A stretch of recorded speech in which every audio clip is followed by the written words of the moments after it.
benvidos a este seminario asegurando o dereito a unha vivenda digna, axeitada e accesible. Creo que non podemos escoller mellor día para facelo que no Día Mundial do Urbanismo. Primeiro de todo, vou empezar agradecendolle a EGAP, unha vez máis, que nos facilitara as súas instalacións e que nos acollera dun xeito fácil e sinxelo como soe facer. Por outro lado, agradecer tamén a presenza hoxe aquí do director xeral de Inclusión Social, Arturo Parrado. Quero facer un especial agradecemento tanto a él como tamén algo extensible ao seu departamento e ao conxunto da Consellería de Política Social e Igualdade, tanto polo apoio que nos prestaron para poder levar a cabo o informe que vos vamos a presentar a continuación, como tamén en toda a materia de incidencia que estamos facendo no eido da vivenda. Tamén dar as grazas ao secretario xeral de Vivenda e Urbanismo, Heriberto García, e ao director xeral de Cohesión e Fondos Europeos, Ángel Tarrío. Tamén a alcaldes e alcaldesas que nos van a acompañar hoxe, tanto na mesa para falar de boas prácticas que se están a levar a cabo, pero tamén aqueles que nos acompañades hoxe entre o público. O Colexio Oficial de Arquitectos de Galicia, por o seu apoio sempre, tanto na organización como na elaboración de propostas. E especialmente neste senso, a súa secretaria, María Pierres, que tamén nos acompañará nunha das mesas que teremos a continuación ao longo desta mañán. Igual xeito tamén os arquitectos e arquitectas que podedes estar hoxe connosco. Tamén dar as grazas aos medios de comunicación, porque se non fose a través da súa labor non se podería poñer en riba da mesa a situación de vivenda que cada vez está no noso día a día e eles son grandes voceiros desta realidade. E, por suposto, as 37 organizacións que hoxe nos acompañades, en especial as nosas entidades membro, varias das cales vades a intervir a continuación tamén. Este agradecemento creo que pon de manifesto por todas as figuras que fun pasando a varios dos axentes que son claves e que teñen competencias e poder para axudar a traballar a través dunha coordinación en deixar de falar sempre do problema de vivenda e empezar a falar de solucións no acceso á vivenda e de boas prácticas para que realmente o dereito a unha vivenda digna sexa efectivo. Digamos que este seminario xurde nun contexto dun esperanzador momento político e de comunicación no que se semella de que, por fin, tras moitos anos de incidencia política, a emerxencia no acceso á vivenda está de actualidade. Temos razóns para ser optimistas, pois é evidente o compromiso tanto da Presidente da Xunta de Galicia, de moitos dos concellos, de algunhas das diputacións, así como do Goberno central, o que conforma, digamos, que un bo punto de saída para realmente conseguir o que todos queremos e buscamos, que é o acceso a unha vivenda digna, axeitada e accesible. De feito, unha das razóns para levar a cabo este seminario é a presentación do informe que tenemos a continuación é colaborar tanto co presidente como coas tres principais partidos políticos galegos a cumprir os seus reiterados compromisos tanto na Xunta de Galicia, nos concellos e nas deputacións galegas. Realmente a APN asumimos neste senso un ambicioso traballo a pesar dos nosos escasos medios. Consideramos que é necesario e é urxente a creación da sección social do Observatorio de Vivenda de Galicia, que nos permita dispor de datos oficiais e de fácil acceso a nivel autonómico e a nivel municipal e que sirvan como base para o cumprimento de compromisos e novas medidas de acción pública. Como xa transmitimos no seu día ao presidente e tamén a conselleira de Vivenda e Planificación de Infraestructuras, valoramos dun xeito moi positivo a creación de dita consellería para asegurar que se visibilice e que se afronte de xeito integral a emerxencia residencial en Galicia, sen esquecer o compromiso de duplicar o parque de vivenda pública nesta legislatura ata chegar ás 8.000 vivendas, permitídeme decir que como mínimo. Dende fai moito tempo reiteramos a importancia de ter unha vivenda axeitada, sendo este un factor clave para a inclusión social. Un fogar non vai a garantizar o exercicio da cidadanía, pero, sen dúbida, é unha condición indispensable. Todas e todos os que estamos aquí hoxe presentes somos coñecedores das enormes dificultades existentes no acceso a unha vivenda digna, sumado ao impacto da elevada inflación, a suba de prezos tanto da enerxía como de bens de primeira necesidade que están poñendo cada día en situacións moi carenciais ás persoas en situación de pobreza severa ou relativa, pero tamén nas clases medias e media baixa, como trasladan cada vez máis traballadores e traballadoras. O pasado 17 de outubro, na presentación do informe sobre o estado da pobreza en Galicia, os últimos datos da enquisa de condicións de vida do INE mostran un aumento da taxa de risco de pobreza e exclusión social en Galicia, que sube ata un 25,6% no 2023 frente a un 23,6% no 2022.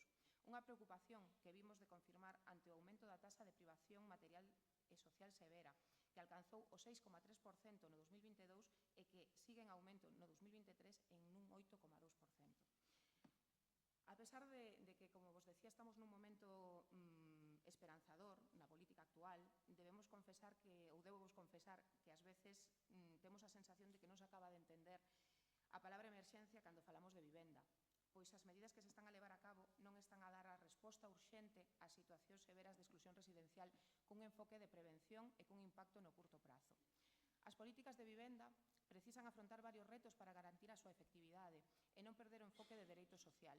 Dende a rede que presido, consideramos que existen cando menos 4 retos que se deben ter en conta para elaborar e para poñer en marcha as políticas en materia de acceso á vivenda e que vamos a intentar detallar no informe que se vai a presentar a continuación. Vimos constatando que as políticas e programas de vivenda non están a chegar dabondo ás persoas en pobreza ou exclusión social. As administracións, tanto estatal, autonómicas como locais, deben poñer en marcha e reforzar medidas e estrategias que aseguren que as políticas e programas de vivenda teñan un impacto tanto nas persoas como nos fogares, como nos edificios, nas comunidades ou barrios en situacións máis vulnerables, reducindo as dificultades no seu acceso. Isto poderíase levar a cabo a través de medidas concretas como é a creación de oficinas específicas en concellos ou a través do traballo que facemos no terceiro sector. Nesta liña, é importante engadir tamén a necesidade de información que nos permita coñecer o impacto das axudas e as políticas públicas nas persoas en pobreza ou exclusión social, a través, como decía anteriormente, da creación da sección social do Observatorio de Vivenda, que permitiría enfocar mellor as accións en políticas públicas e en materia de vivenda. Para que as políticas de materia de acceso á vivenda sexan efectivas, é necesario superar algo que vemos con bastante asiduidade, que son esas disputas en relación ás competencias, e asumir unha misión compartida entre as diferentes administracións públicas, con independencia da cor política.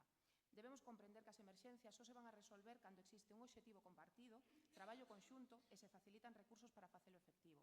Un exemplo que está ao noso alcance está na aplicación dos apartados da Lei de Vivenda nos que tanto o Goberno Central como a Xunta de Galicia mostran acordo, como é a reducción da vivenda baleira. Pero tamén se debe garantir a coordinación e colaboración entre as administracións autonómicas e municipais, os concellos, deputacións e a FEGAM, sen esquecernos das entidades do terceiro sector de acción social. Levamos moito tempo trasladando a importancia de que o problema de vivenda que afecta de xeito notable ás persoas en situación de pobreza e exclusión non pode ser obxecto do traballo únicamente da Consellería de Política Social e Igualdade, senón que é necesario un traballo coordinado coa nova Consellería de Vivenda e Planificación de Infraestructuras, mantendo deste xeito un claro enfoque de dereitos no acceso a unha vivenda digna ás persoas máis vulnerables.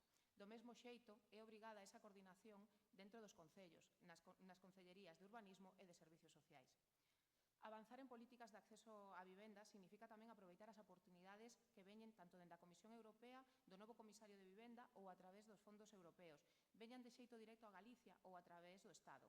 Máis alá dos Next Generation, hai e ten que haber oportunidades a través de outros fondos para acompañamento e procesos de inclusión socioresidencial.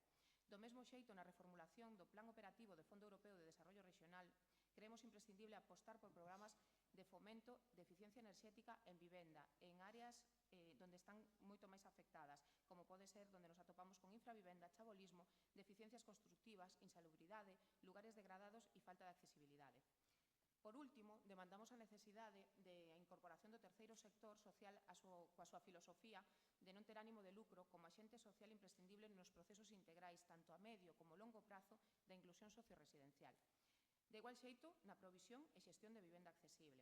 Somos nós, as entidades sociais, as que vimos acompañando no día a día a realidade que atravesan os 688.000 galegos e galegas que se encontran en situación de pobreza e exclusión social e que sofren a dificultade para acceder a unha vivenda digna. Coido que hai unha excelente nova nesta liña e recente publicación do proxecto de lei de medidas fiscais e administrativas dos orzamentos para 2025, que realiza a modificación da Lei 8/2012 do 29 de xuño de Vivenda de Galicia e que recoñece a actividade do terceiro sector neste eido, posibilitando a xestión de vivenda pública con fins de inserción ou asistenciais, a través de entidades sen ánimo de lucro que desenvolvan programas de carácter social no eido de vivenda, con acreditada experiencia na procura de vivenda e mediación social, sen dúbida un primeiro paso moi importante. Neste seminario vamos a reflexionar ao longo da mañán sobre todos estes temas. Vamos a comenzar pola presentación do 8º Informe de Situación 2024, asegurando o dereito a unha vivenda digna, axeitada e accesible en Galicia, no que participan as entidades membro da rede e no que comprobaremos, de novo, a nosa filosofía de causa común e de defender sempre o que nos une. A continuación, e mentres estamos a disposición dos medios de comunicación, tamén daremos paso, despois da presentación do informe, a un café en rede. Un espazo que nos gustaría que tanto as entidades sociais, todos os axentes que estades traballando no ámbito de vivenda, pois que podades disfrutar dun espacio de encontro, dun pequeno común as vosas inquedanzas e, sobre todo, para seguir tecendo sinerxias. Lembrarvos tamén que podedes visitar a exposición de Emerxencia en Vivenda, que está no acceso a esta sala, e que contén imaxes e testemunhas reais, en primeira persoa, de moitas das persoas que acompañamos desde as diferentes entidades sociais. Agardo que sexa unha mañá moi produtiva, agardo que sexa unha mañá de compartir e na cal nos enfoquemos sobre todo en buscar solucións, en falar do que funciona e do que non funciona, pero sobre todo cunha mirada sempre en positivo, sempre constructiva. Sen máis, dou paso ao director xeral de Inclusión Social, Arturo Parrado, e desexo vos unha boa mañá de traballo.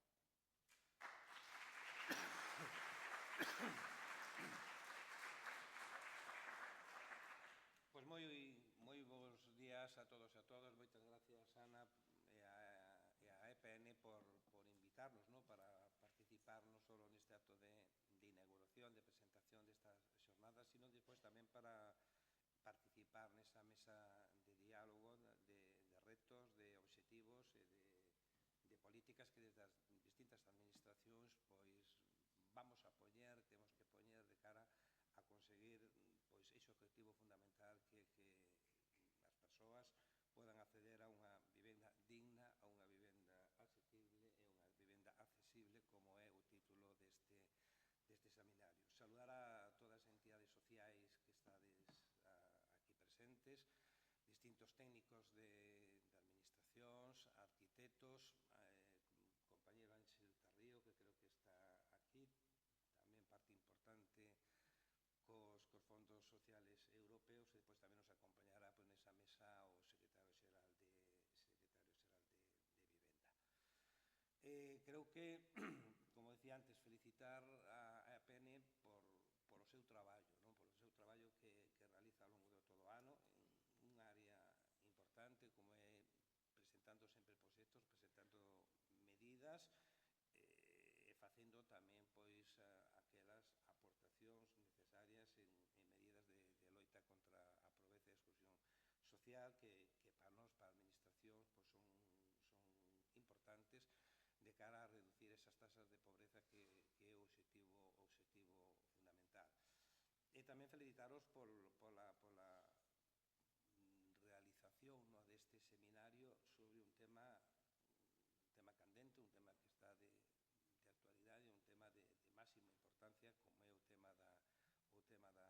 Sen lugar a dúda, a vivenda é un factor de inclusión importante e que nestes últimos anos difíciles e complicados, anos nos que vivimos unha pandemia, despois a guerra de Ucrania, a suba de precios da inflación, que afectou a población en xeral, pero, como sempre, afectan de forma moi especial e de forma moito máis dura aquelas persoas, aqueles grupos de población máis vulnerables.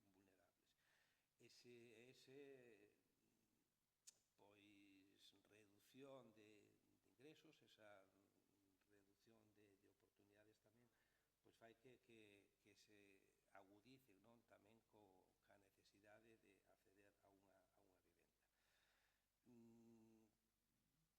Sin lugar a duda, para o Goberno galego, como decía tamén a presidenta, para o Goberno de Galicia o acceso á vivenda é un dos piares claves para esta nova legislatura. O presidente da Xunta pois vén de anunciar medidas importantes de acceso á vivenda para todos os sectores da población. Tampouco vou enumerarlos eu aquí, despois será o secretario xeral de Vivenda, pero medidas importantes como duplicar ese parque de vivendas que é importante, e tamén aquelas medidas tamén, ¿no?, que podan pois, favorecer o acceso á vivenda en régimen de alquiler para todos os sectores, persoas vulnerables, as persoas mozos, ¿no?, que é importante que podan ter unha vivenda, e que se hasta ahora decíamos que a vivenda pois, afectaba pois, aquelas persoas que estaban con menos ingresos, últimamente pois, estamos vendo, así tamén se refleja nese informe que a PN presentou pois, fai algúns días tamén, pois, que hai persoas con recursos, persoas con traballo, para cales o acceso a vivenda, o pago dos elevados alquileres, pois, fan que ocupen, ¿no?, un porcentaxe moi importante desos ingresos que teñen por rendimentos de traballo ou aqueles deles pois, que teñen acceso a cualquier tipo de prestacións que, como digo, pois, fan que a vivenda sea un gasto excesivo e que disminuya moito esa calidade de vida. Para a Consellería de Política Social e Igualdade un reto importante, un reto necesario, o acceso a unha vivenda digna, unha vivenda axeitada, como decides vos, unha vivenda tamén pois que sexa tamén accesible, no? É importante para a Consellería de Política Social. Para elo, creo que consideramos que é importante, como decía tamén a presidenta, abordar a emerxencia, abordar aquelas situacións que por cualquier motivo que unha persoa en cualquier momento pode quedar en situación de non ter unha vivenda. Importante a emerxencia, pero é tamén importante tamén a urxencia, é dicir, abordar traballar tamén e poñer medidas para aquelas persoas que se encontran en situación de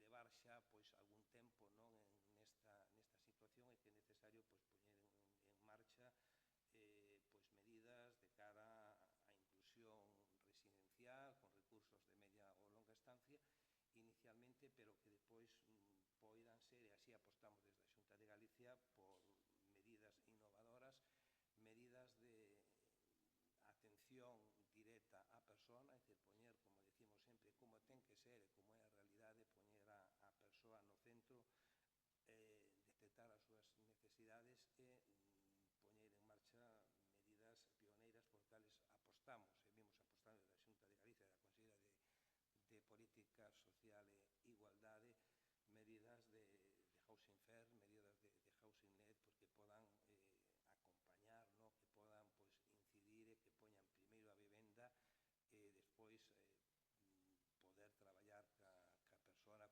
itinerarios de acompañamento. E para iso, desde a Consellería de Política Social e Igualdade, e concretamente desde a Dirección Xeral de Inclusión Social, pois contamos con medidas importantes, medidas de apoio á renta e medidas de axudas, non, para este tipo de cuestións que depois afondaremos máis na mesa de diálogo. Importante ter un proxecto de vida, importante pois ter os recursos necesarios que den autonomía, que den a oportunidade de ter pois, un proxecto de vida e, por suposto, tamén complementado, repito, complementado con axudas á vivenda, porque senón non sería adecuada esa calidad de vida, como decía antes. Importante, como se decía tamén aquí, traballar a prevención, traballar con medidas para tratar de minimizar os impactos que poidan ter en futuro aquelas persoas que poidan ter problemas de vivenda e traballar tamén en medidas de concienciación, medidas de sensibilización. Creo que tamén isto é algo tamén moi importante porque vos sabedelo moi ben, porque estades aí traballando en primeira liña, moitas veces, tendo recursos, existe a dificultade aínda todavía de que o sector inmobiliario, moitas persoas pois non alquilan pois vivenda pois aquelas persoas que poden ter algún tipo de vulnerabilidade, e isto creo que é tamén un problema importante. Contamos con recursos, contamos con planificación e con as estrategias necesarias, como pode ser o plan de atención a persoas sin fogar que vamos a renovar o próximo ano, a estrategia de inclusión social de Galicia que aprobamos a finales do ano pasado, que recolle tamén pois, actuacións estratégicas en materia de vivenda, e neste ano finalizaremos, a finales deste ano, a estrategia de inclusión social dirixida á población xitana, tamén pois, un grupo de población tamén que se encontra con problemas non só de acceso a vivenda, senón tamén con problemas tamén de infravivenda que tenemos que abordar. Decía a presidenta algo que comparto ao 100%, algo que é necesario, e que é a coordinación. A coordinación é fundamental. Primeiro, a coordinación entre os distintos departamentos da Administración Autonómica. Creo que somos os poderes públicos, as administraciones, que nos temos a obriga, que nos temos a responsabilidade de facilitar vivenda, recursos para que as persoas poidan vivir e teñan un recurso residencial, pero decía, en primeiro lugar, a coordinación entre os distintos departamentos da Xunta de Galicia, a Consellería de Política Social, dentro das nosas competencias, pero tamén é importante coordinarnos, e así o estamos a facer con outros departamentos da Xunta de Galicia, como pode ser fundamentalmente a Consellería de Vivenda, que é quen ten as vivendas, que é quen ten todos aqueles recursos, non, de acceso a vivenda, e tamén é importante tamén a coordinación con outros departamentos, como pode ser o Departamento de Emprego, o Departamento de Sanidade ou o Departamento de Educación, para poder abordar desde un punto de vista integral o que é o acceso á vivenda e o que é o acceso para que as persoas podan ter eses recursos, non só para poder vivir dignamente e vivir dignamente e vivir tamén con unha vivenda. Coordinación con outras administracións, que a administración local. Hoxe presentades aquí accións, presentades aquí boas prácticas por parte da administración local. Creo que é importantísima a coordinación coa administración local, que tamén ten competencias en materia de vivenda, os concellos, as diputacións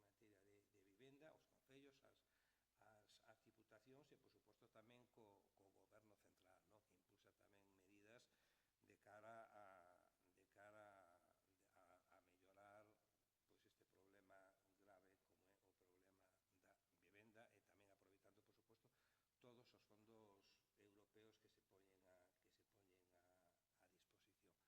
Importante a coordinación, pero importante que esa coordinación sea real, que esa coordinación sea efectiva. Creo que son momentos de sumar, creo que son momentos de sumar esforzos, creo que é momento de sumar esforzos, creo que é momento de sumar eses recursos para, entre todos, entre todas as administracións, cada un, repito, desde as nosas competencias, sexamos capaces de minimizar, que seamos capaces de reducir, e seamos capaces de que as persoas, sexan de todo tipo, podan ter e podan ser accesibles, teñan unha vivenda. Non é fácil, son medidas inmediatas, pero temos que aquelas persoas que se encuentran en esa situación de inmediatez poder acceder e teñan esos recursos necesarios para acceder á vivenda. E finalizo tamén con que se facía aquí mención, e que sabedes que eu sou unha persona convencida, e a importancia, o papel que ten que xogar o terceiro sector, as entidades sociales que teñen e que estades a realizar, e que desde a Consellería de Política Social e Igualdade, que é a Dirección Xeral de Inclusión Social, vimos e estamos a traballar xuntos. Creo que sodes un factor importante na detección, na atención, e a nos obriga poñer todos aqueles recursos para que podades tamén contribuir e traballar nese apoio residencial. Creo que estámoslo a facer desde xa fai anos, e estamos cada ano incluindo nos nosos orzamentos recursos necesarios orientadas a favorecer a inclusión residencial. Estámoslo a facer a través das distintas convocatorias que temos dirixidas a entidades de iniciativa social, como son o 0,7% de IRPF, como son a orden de entidades, e que xa vos podo anunciar que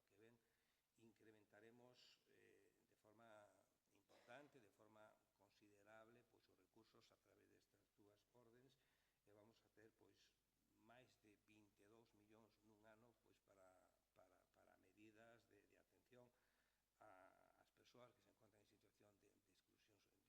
ás persoas que se encontran en situación de exclusión social, medidas orientadas ás persoas sin fogar, a persoas inmigrantes, a outros tipos de persoas ou grupos de población que necesitan esa inclusión social e laboral, e con, repito, líneas específicas en estas órdenes, como se hai dirixidas á población e á inclusión residencial. Órdenes dirixidas a entidades de iniciativa social que se complementan con outro tipo de actuacións, como poden ser convenios con entidades tamén, para poñer en marcha tamén recursos orientados ao acceso á vivenda e a infravivenda. Así que feito, para nós, para a Administración, é moi importante esta xornada, sobre todo por poñer o foco, ¿no? Poñer o foco na vivenda, sobre esta situación importante e difícil que estamos a vivir, pero creo que entre todos podemos conseguir, podemos minimizar e podemos facer que o acceso á vivenda, os compromisos que hai das distintas administracións, pois sexa un pouco máis fácil leválos a cabo. Por eso tamén é moi importante pois ese informe que vades a presentar, ese informe que recolle propostas, que recolle medidas, que recolle pois tamén demandas que facedes desde a APN e que desde as distintas administracións, ou polo menos desde a administración local e a parte que me compete, para min pois son importantes para tratar de estudiarlas, tratar de analizarlas e que esos retos de hoxe pois sexan pois obxectivos cumplidos pois pronto. Que hoxe sacamos daqui conocendo a situación, con propostas e ca voluntad por parte de todas as administraciones do menor tempo posible pois tratar de atallar este problema importantísimo como é o problema da vivenda. Así que moitas gracias, vémonos despois na mesa de diálogo e que teñades unha moi boa xornada de traballo. Moitas gracias, Ana.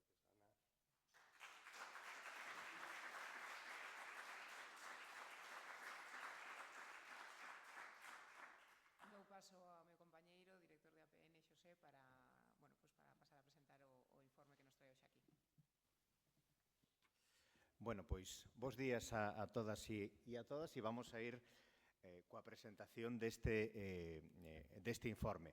Primeiro, como sodes, quisemos facer un esforzo especial porque asegurar que esteades o máximo número de entidades posibles, que facedes ou que tedes previsto facer actuacións en vivenda para como é un factor importante para nós, esteades ou non na rede. Con o cal, bueno, nós simplemente presentarvos ao principio.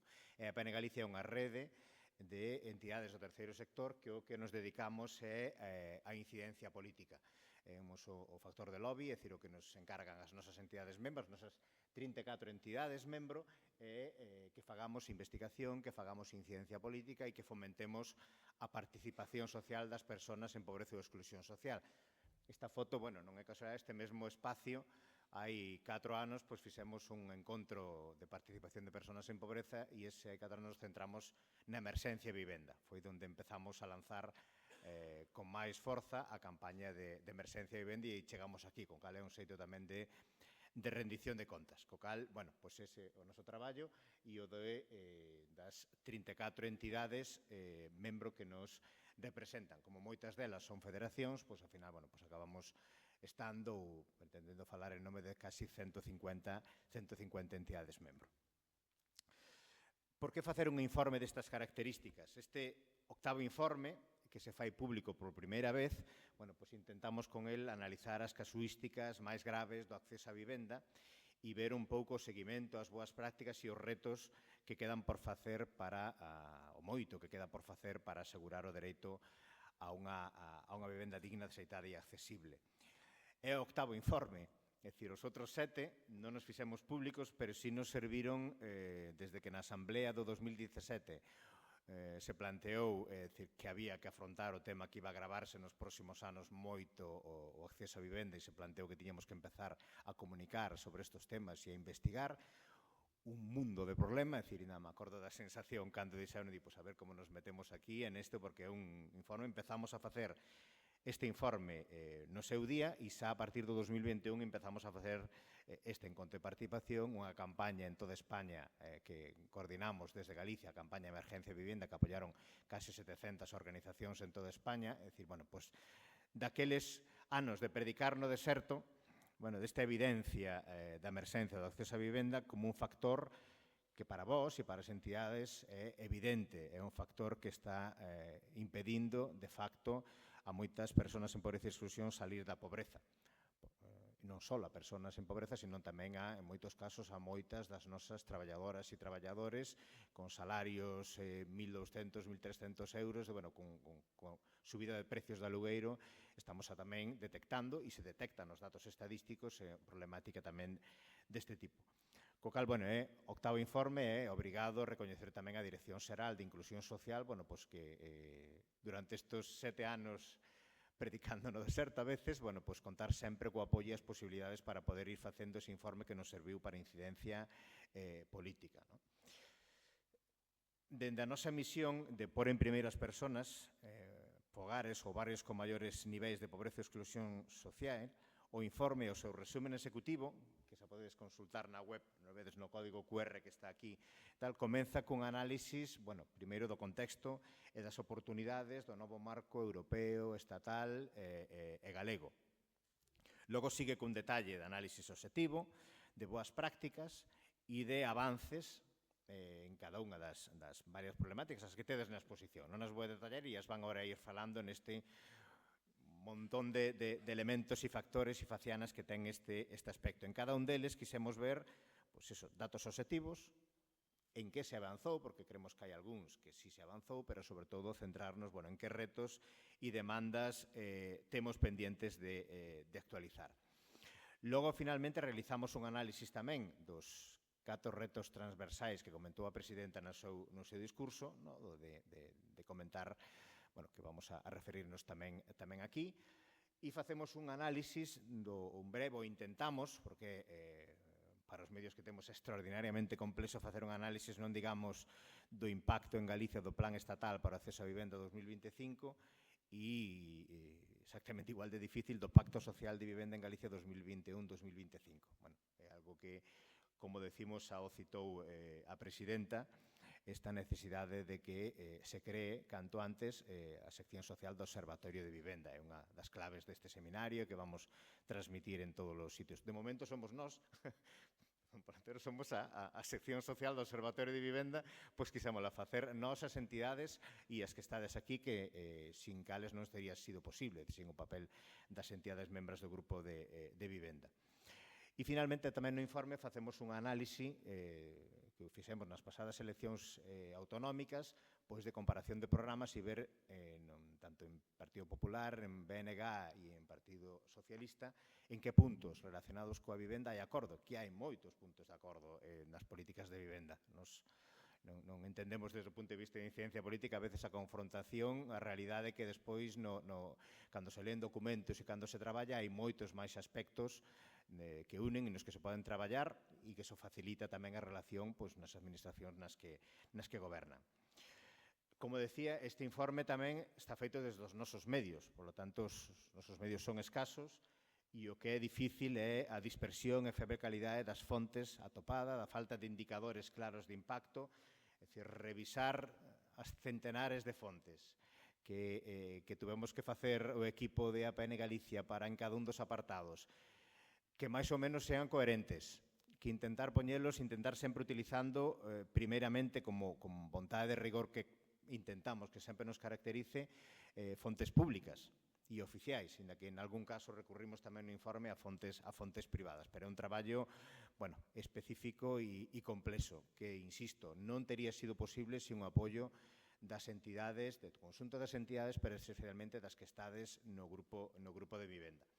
E iso sirve tamén para outra das claves deste seminario que xa ides escoitar por activa e por pasiva, é dicir, este papel de que si queremos afrontar o acceso a vivenda en población vulnerable ou se fai contando de xeito decisivo co terceiro sector ou non ten sentido. Non pode haber, por lo tanto, esa idea de vernos e iso vamos a favorecer ese traballo en rede non só agora, sino estes procesos de non entender simplemente o acceso a vivenda ou simplemente entender a política social como se estuvera separado do acceso a vivenda, esa visión integral, transversal, continuada dos procesos de inclusión residencial a tedes desde as entidades do terceiro sector. E vámoslo comprobar agora de seguido.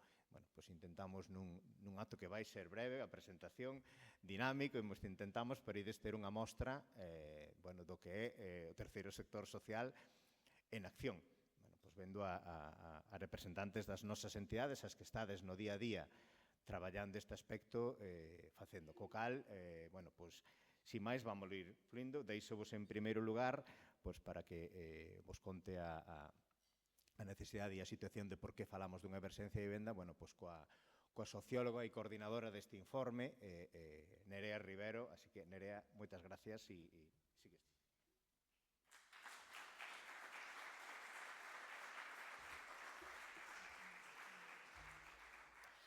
Ola, bos días. Eu son Nerea e vou a comezar a falar das distintas facenas de exclusión residencial que despois van a expor as demais entidades membro de APN Galicia.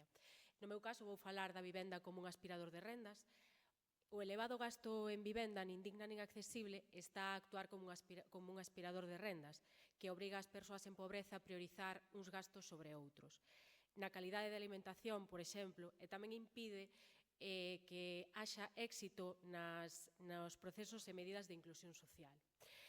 Segundo datos do INE, os galegos e galegas destinan máis dun 27% do seu presuposto en vivenda.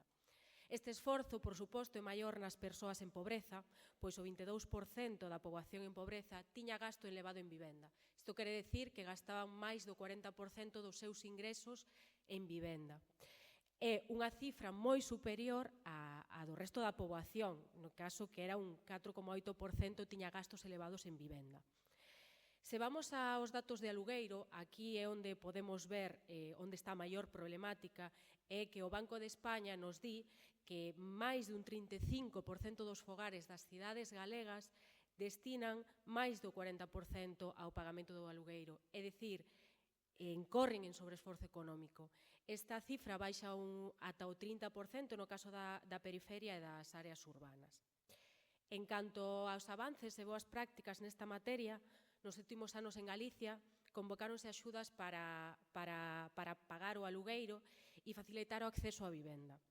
Estas axudas eran axudas directas ás persoas arrendatarias. Como imos e que retos temos pendentes? Pois as axudas ao alugueiro de vivenda en Galicia están a presentar algunhas problemáticas. Son insuficientes, non chegan a todas as persoas que o necesitan, teñen retrasos na súa concesión e tamén nos pagos, como no caso do bono alugueiro social, en o que hai retrasos nos pagos aos propios arrendadores de vivenda, e tamén detectamos que estas axudas moitas veces non chegan ás persoas en situación de vulnerabilidade. Por iso, consideramos que, ademais da imprescindible necesidade de aumentar o parque de vivenda para alugueiro social, é tamén imprescindible aumentar as axudas directas para que aquelas persoas que teñen máis dificultades para pagar a súa vivenda poidan facer frente a este gasto, pero, por suposto, sempre cando se teñan en conta programas de acompañamento para a súa inclusión social.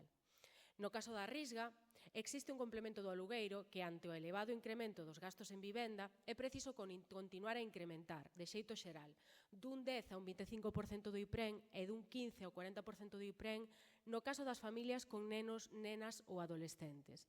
Algo que, ademais, debería ser acompañado e compatible co ingreso mínimo vital, mentres non se fai efectiva a transferencia da súa xestión á Xunta de Galicia.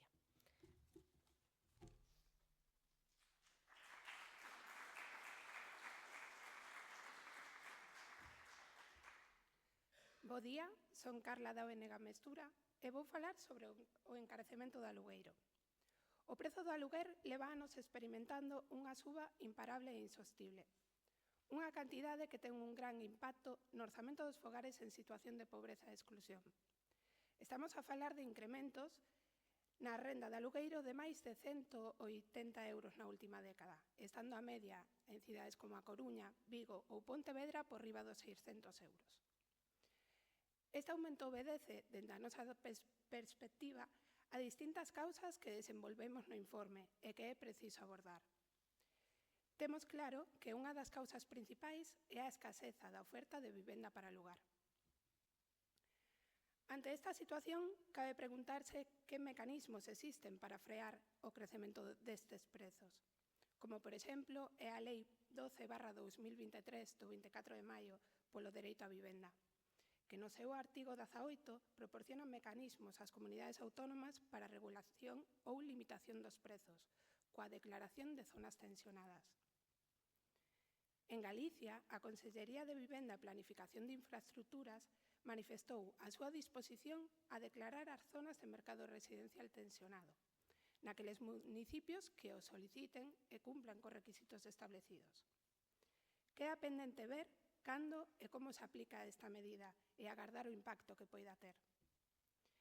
Aínda que, sen dúbida, unha das medidas máis eficaces a medio e longo prazo é garantir un incremento da oferta mediante o aumento do parque da vivenda pública, así como a mobilización urxente da vivenda baleira.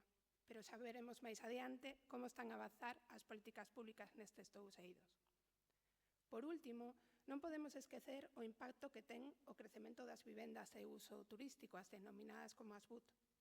Neste sentido, deben ser os concellos os que regulen este tipo de vivendas naqueles municipios nos que o alugueiro está se vendo gravemente afectado, como xa se regulou nalgún concello, como por exemplo o de Santiago de Compostela. Grazas.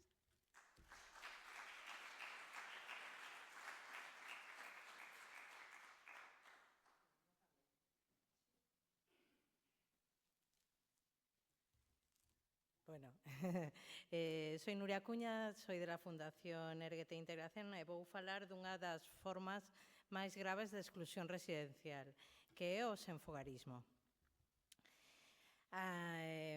No 2022 temos datos que 28.552 persoas en todo o Estado español están nesta situación. Seguindo datos dos centros asistenciais de aloxamento e restauración, podemos decir que en Galicia no 2022 atopábanse nesta situación 2.387 persoas. Ter un fogar é indispensable para dar os primeiros pasos para retomar o proxecto vital cando nos vemos nesta situación, ¿no? Neste sentido, como avance, podemos dicir que en xullo de 2024 abriuse a convocatoria a concellos para a rehabilitación, adaptación e ou equipamento de edificacións para vivendas que se destinen a persoas en situación de senfagorismo. Todo isto dentro do proxecto Na Casa. Co compromiso na Agenda Social Única de Galicia de que houbera 100 vivendas de emerxencia social. Vendo os resultados desta convocatoria, podemos dicir que os concellos beneficiarios o número de concellos non ha sido suficiente para dar resposta a esta realidade e que esta iniciativa ten que ir acompañada da coordinación entre a Consellería de Política Social e Igualdade e concellos, e tamén, por suposto, coas entidades do terceiro sector social de acción social, ¿no? Como boa práctica, podemos dicir, cabe destacar o convenio que ven de firmar o Concello de Coruña coa Asociación Provivenda para o financiamento do proxecto Housing First, que promoverá un parque de 12 vivendas con un total de cobertura de 20 persoas ao longo do 2024.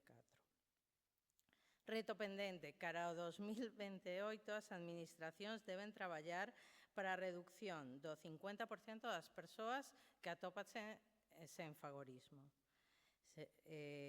Dentro da Estrategia Nacional para a Lucha contra o Sinhogarismo e co obxectivo de 2030 que ninguén dorma na rúa.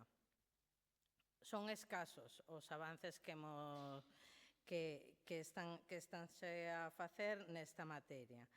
É difícil que podamos chegar a estes obxectivos. Polo que pensamos que debe realizarse o seguimento, o impulso ao número de vivendas que están a impulsar dende a convocatoria de concellos, que decíamos antes, garantindo o compromiso da Agenda Social de 100 vivendas de emerxencia social. Pero, sobre todo, dende a rede, propomos impulsar un novo plan de atención a persoas en fogar junto a concellos e organizacións de acción social, co compromiso real da reducción do 50% no 2028. Loitar contra o senfagorismo debe facerse mediante a coordinación, colaboración e financiamento das entidades do terceiro sector social, en especial coas que teñen experiencia en inclusión socio-residencial.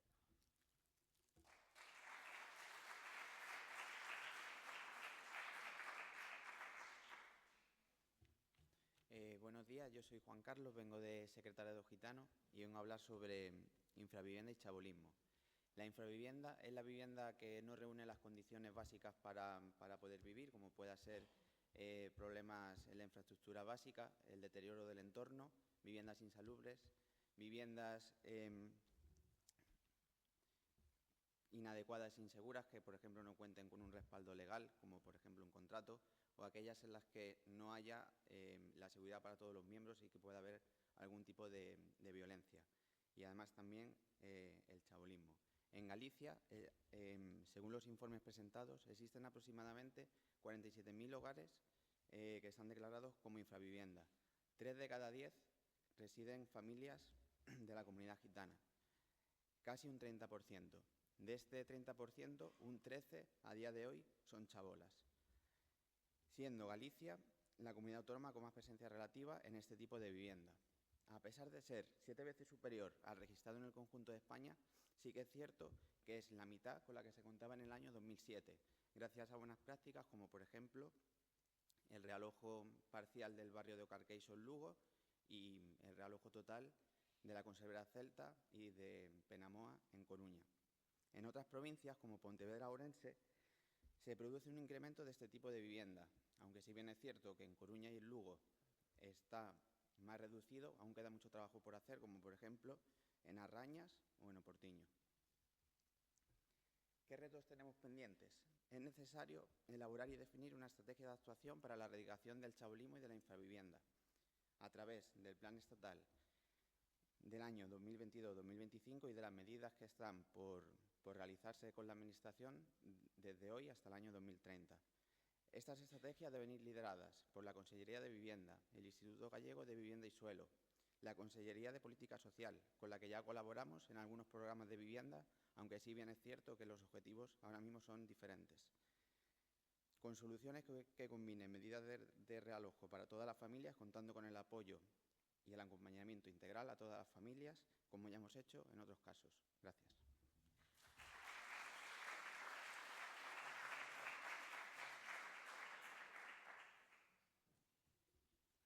Bo día, son Diego Piñeiro, son técnico de accesibilidade en Cogami. E o primeiro que quería facer é definir un pouco o título.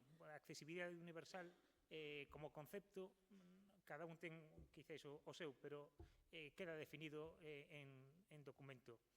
Accesibilidad universal es la condición que deben cumplir los entornos, procesos, bienes, productos y servicios, así como los objetos, instrumentos, herramientas y dispositivos para ser comprensibles, utilizables, practicables por toda persona en condición de seguridad, comodidad y de forma más autónoma y segura. Lo que, tratando de decirlo en lectura sinxela, característica dun lugar, un produto, unha información con uso ou acceso para todo o mundo. Un pouco do que imos falar. O deseño universal estaría un poquinho ligado a esta definición, vería a decir que sería a forma de deseño para crear produtos ou espacios de doado acceso a gran maioría das persoas. En que situación nos atopamos? Pois, hoxe imos falar un pouco dentro da accesibilidade universal de todos estes conceptos do relacionado cos entornos. A non existencia de barreiras arquitectónicas supón unha condición previa, básica e indispensable para que moitas persoas con discapacidade ou mobilidade reducida poidan vivir de xeito independente, así como exercer a cidadanía plena en todos os aspectos da súa vida, públicos e privados. Galicia é unha das comunidades autónomas con maior taxa de discapacidade, polo que afecta especialmente. A enquisa sobre características esenciais de poboación e vivenda do 2021 mostra que Galicia un 80% das vivendas non estaban adaptadas ás necesidades propias do envellecemento das persoas. En Galicia un 37% dos fogares declarou que o edificio no que se situaba a súa vivenda principal non era de fácil acceso. Ademais, en Galicia un 44% das persoas con mobilidade reducida pasan moitos días sen poder sair de casa, sendo un dos motivos a falta de adaptación do seu propio edificio. Que avances e boas prácticas temos reflexados? Pois un dos avances para mellorar a accesibilidade nas vivendas e o programa de mellora da accesibilidade en vivendas do Plan Estatal para o Acceso a Vivenda 22-25. Indicar que tamén existen programas similares en algúns dos concellos de Galicia. Non obstante, a percepción que temos dende a rede e outras organizacións é que estas axudas apenas están a chegar ás persoas máis vulnerables, que son as que maiores necesidades teñen para poder financiar obras e reformas para mellorar a accesibilidade. En moitos casos, todos estes procesos priorizan o feito de que en primeiro chega e non teñen en conta a situación de vulnerabilidade das persoas. Como imos, que retos temos pendentes? É imprescindible priorizar nos orzamentos de obra pública o investimento en accesibilidade universal, en infraestructuras e edificios públicos ou privados e a vivenda digna de acordo coa Lei 10/2014 de accesibilidade de Galicia. Entre outras medidas, propomos establecer un plan urxente de accesibilidade universal que asegure liberdade de movimento das persoas con calquer tipo de discapacidade ou de dependencia nas súas vivendas e nas súas contornas, de acordo con esta mesma lei. E asegurar liñas de axuda específicas a colectivos vulnerabilizados para a mellora de accesibilidade en vivendas e edificios. Indicar que desta lei debería ter surdido xa fai algún tempo o decreto relativo, pero que a día de hoxe seguimos a esperar por el. Moitas gracias.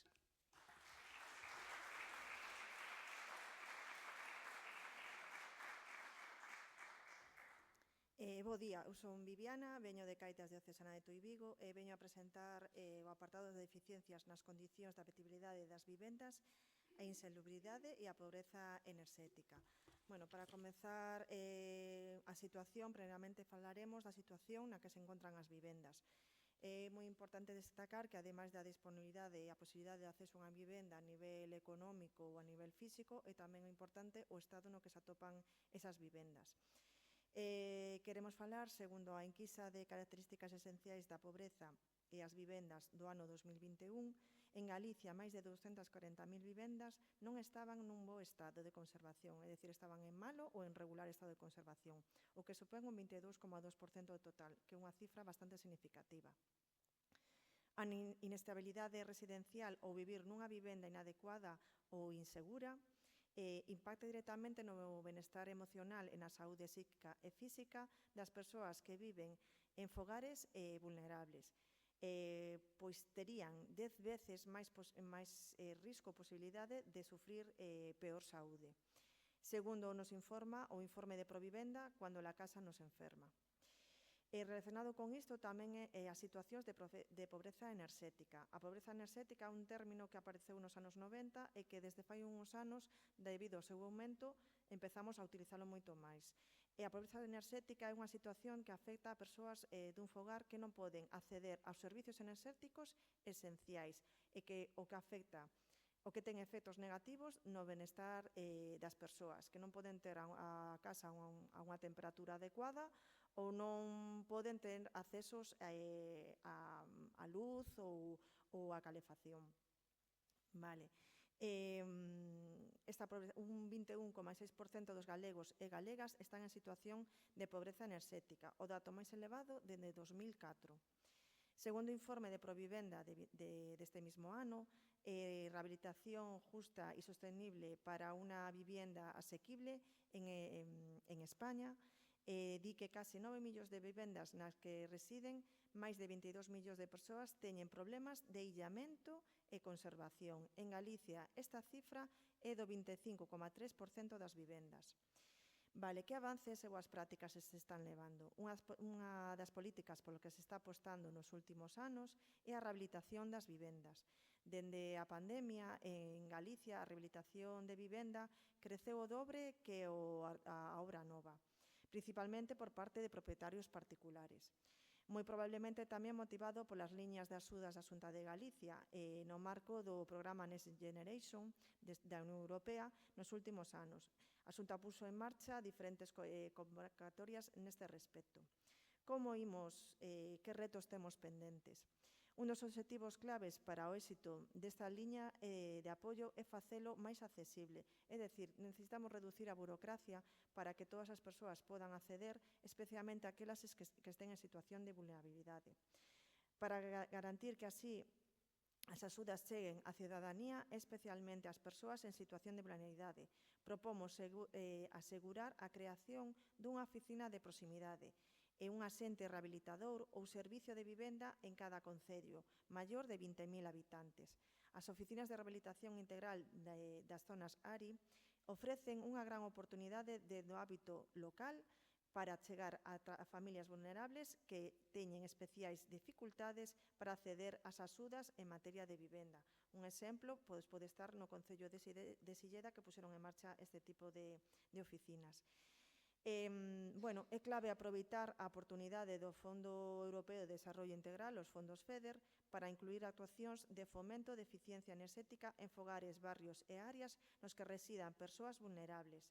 A proposta que queremos facer é que por lo menos chega un 30% desas persoas e que se dé prioridade a estes colectivos e ás súas vivendas. Por último, queremos falar que ante o anuncio da creación da nova comercializadora público-privada Recursos de Galicia por parte da Xunta de Galicia, que valoramos positivamente, creemos que é clave aproveitar a oportunidade de creación desta nova comercializadora para dar resposta á emerxencia da pobreza enerxética en Galicia.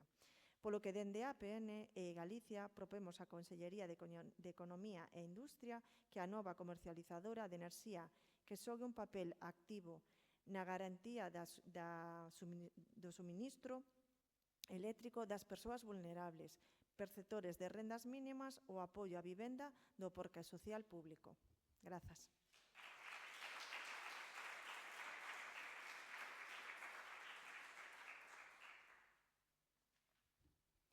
Bo día a todas, eu son Paula, de Fundación Esplai, e neste caso vou explicar o gran reto de comenzar un proxecto de vida cando un é mozo ou moza, especialmente ante un panorama no que nos atopamos de precariedade laboral.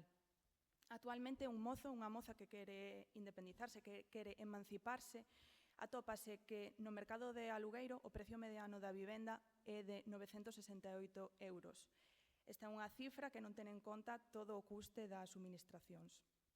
En este caso, por tanto, un mozo ou unha moza tería que dedicar o 92% do seu salario neto a vivenda en solitario. Isto que está derivando é que a mocidade finalmente está optando por compartir a vivenda no caso do alugueiro. En consecuencia, que temos? Sube a taxa de emancipación. Tan só o 16% dos mozos e mozas entre 16 e 29 anos atópanse emancipados. O prezo da vivenda sube, pero non así os salarios. Non é unha cuestión única de Galicia, pero que sí atañe aos mozos e mozas galegos. Sí que se teñen producido os primeiros pasos, os primeiros avances, aínda que temos que seguir traballando. Exemplo delo son as axudas ao alugueiro para a mocidade, aínda que é preciso mellorar algúns aspectos relacionados ca tramitación. E, por outra parte, tamén os programas de avais para facilitar o acceso á vivenda en propiedade. En este caso, tamén a análise que facemos é que é preciso revisar un pouco a estrategia para incorporar unha mirada que inclúa a mocidade en situación de pobreza e exclusión social. En definitiva, o gran reto é reforzar as políticas e os orzamentos de axudas económicas para poder simplificar a solicitude e a xestión e que non exista unha limitación en canto ao empadronamento. E, sobre todo, tamén poder incluir unha mirada á mocidade tutelada e, así, o que demandamos é que se poda cubrir o 100% da súa renda. Gracias.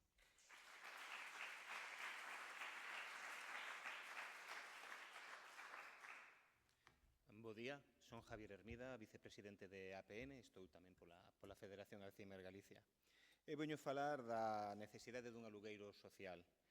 En Galicia conta cun unha escasa bolsa de alugueiro social de carácter público, representando solamente o 0,35% da vivenda.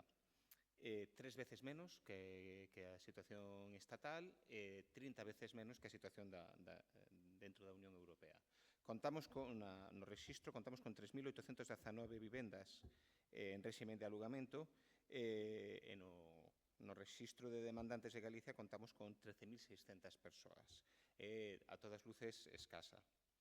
Temos grandes avances que temos que celebrar, como a creación dunha Consellería de Vivenda por parte da Xunta de Galicia e o compromiso do presidente da Xunta de duplicar este porcentaxe de vivenda en alugueiro de carácter social. Aínda así, tamén as iniciativas de moitos dos concellos para traballar contra a vivenda baleira e promover o aluguer social. Aínda así, creemos que fan falta máis avances. Sí que hai o recoñecemento do terceiro sector para axilizar as axudas e a iniciativa social do acceso á vivenda, pero consideramos que fai falta máis. Nos gustaríanos que esa duplicidade, esa duplicar o número de vivendas en aluguer fora superior, triplicalo, e chegar incluso a moito máis en 2030, a 22.800 vivendas. Moitas gracias.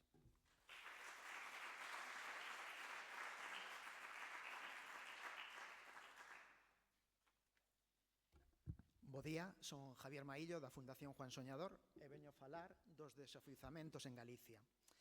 Cal é a situación que estamos a vivir? Se tomamos os datos do 2023 do Consello Xeral do Poder Xudicial, o número de desafiuzamentos foi de máis de 1.171, dos cales máis do 80%, 963, foron ao abeiro da Lei de Arrendamentos Urbáns, é dicir, non poder facer fronte ao pago do alugueiro. Se nos referimos á evolución destes datos, podemos constatar que coa pandemia da COVID-19 produciuse un descenso global nestes, pero non podemos perder de fronte que se tomamos os datos do primeiro semestre do 2024, estes aumentaron moito respecto ao ano 2023, pasando de 423 a 559. De todos os xeitos, sí que se están a facer cosas. Podemos falar de boas prácticas durante estes últimos anos. Falando de 3 casos, por exemplo, na propia lei do ano pasado polo dereito á vivenda, produciuse un aumento nos prazos para os desafiuzamentos, facendo unha diferencia entre pequenos e grandes arrendatarios. Tamén cabe salientar as medidas como a Consellería de Política Social e Igualdade, co seu programa de asesoramento e intervención para evitar desafiuzamentos de primeira vivenda en persoas e familias en risco de exclusión social. É tamén unha boa práctica o caso da Xunta de Galicia, que ampliou a súa colaboración co Consello de Avogacía Galega, aumentando esta colaboración ante os desafiuzamentos de grandes propietarios para primeira vivenda, tamén para familias en risco de vulnerabilidade social. En canto aos avances, nos retos que nos quedan, aínda que falábamos de boas cifras, non podemos perder de vista e tamén seguir ampliando e esforzándonos por continuar con estas medidas que falábamos agora. E tamén, outro reto pendente para a Xunta de Galicia serían en 3 liñas. Crear unha liña de orzamento para a prevención dos desafiuzamentos, asegurar o mantemento da vivenda ante a posibilidade de perda da mesma, habilitar unha rede de vivendas con apoio e recursos dende as cales a un prazo mínimo as persoas ou familias en situación de emerxencia, en especial naquelas con nenos, nenas e persoas dependentes, poidan pasar a un espacio estable e seguro. Grazas.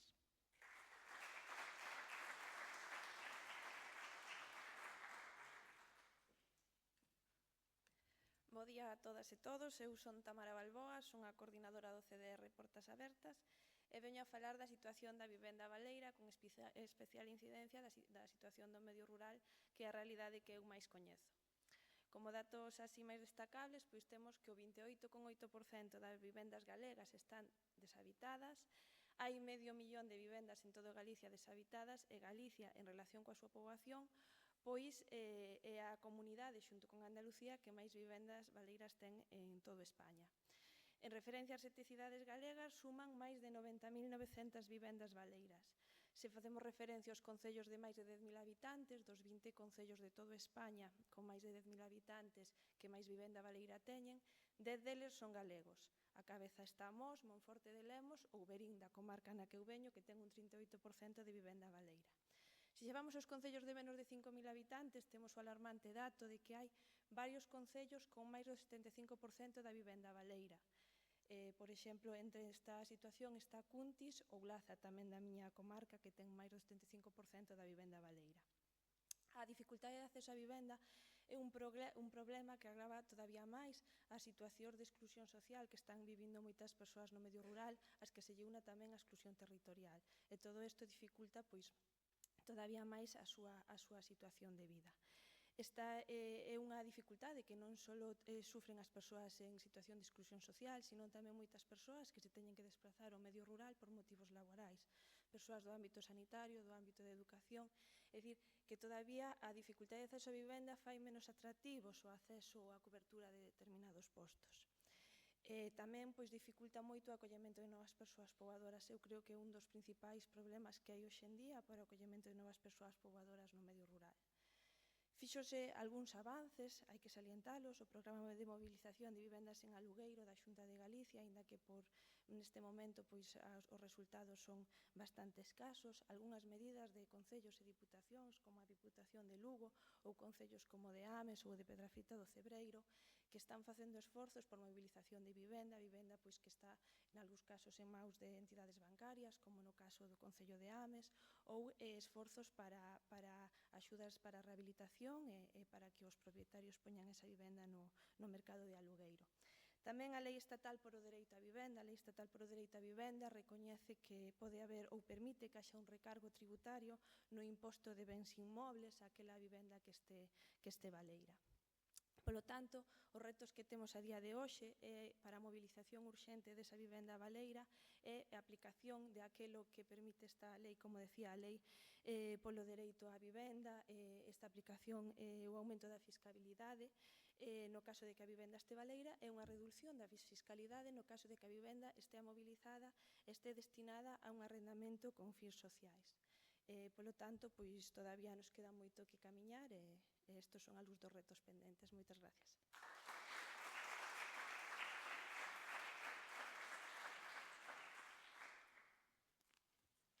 Hola, bo día. Bueno, vamos a romper un pouco a dinámica ahora. Participamos aquí dous membros da Xunta Directiva de APN, Javier Hermida, que xa se presentou. Eu son Ana Álvarez, son secretaria de APN, tamén estou na Fundación Erguete Integración. Despois de todos estes retos, situacións que vivimos, boas prácticas que estuvemos escoitando as distintas entidades membros, vamos agora a facer un pequeno resumen entre os dos 4 retos na acción pública para impulsar o acceso á vivenda e tamén do plan que poda garantizar este acceso a unha vivenda digna e accesible. Como xa se dixo na presentación do seminario por parte da nosa presidenta, unha das ideas clave deste informe que estamos presentando é que despois de tantos anos de incidencia e de loita por pôr na mesa o problema da emerxencia á vivenda, que desde a APN estaba moi clara, pero desde outros ámbitos parecía que non tanto. Parece que por fin as administracións públicas tomaron conciencia deste problema e tamén do papel que teñen que desenvolver para enfrentarse a ele e para resolvelo. Neste sentido, creemos que tamén é necesario acelerar todas esas políticas en materia de vivenda que se están xa levando a cabo, como estamos vendo en algún momento das exposicións, pero que non teñan freo tampouco. Para que estas políticas teñan un verdadeiro impacto e non perdan, sobre todo, o que máis nos importa tamén a todos nós, o enfoque social, pensamos que deben atender a 4 retos fundamentais ou transversais. O primeiro, asegurar que as políticas e programas de vivenda teñan impacto nas persoas, fogares, edificios ou barrios en situación de vulnerabilidade, reducindo as dificultades de acceso aos mesmos, con medidas concretas como a creación de oficinas municipais de vivenda ou no terceiro sector. O segundo destes retos sería que para que as políticas en materia de acceso á vivenda sean realmente efectivas é necesario superar as disputas competenciais e asumir unha misión compartida entre as diferentes administracións públicas, sexan da cor política que sexan, porque este é un problema que afecta a maioría da poboación e moi significativamente as persoas máis vulnerables.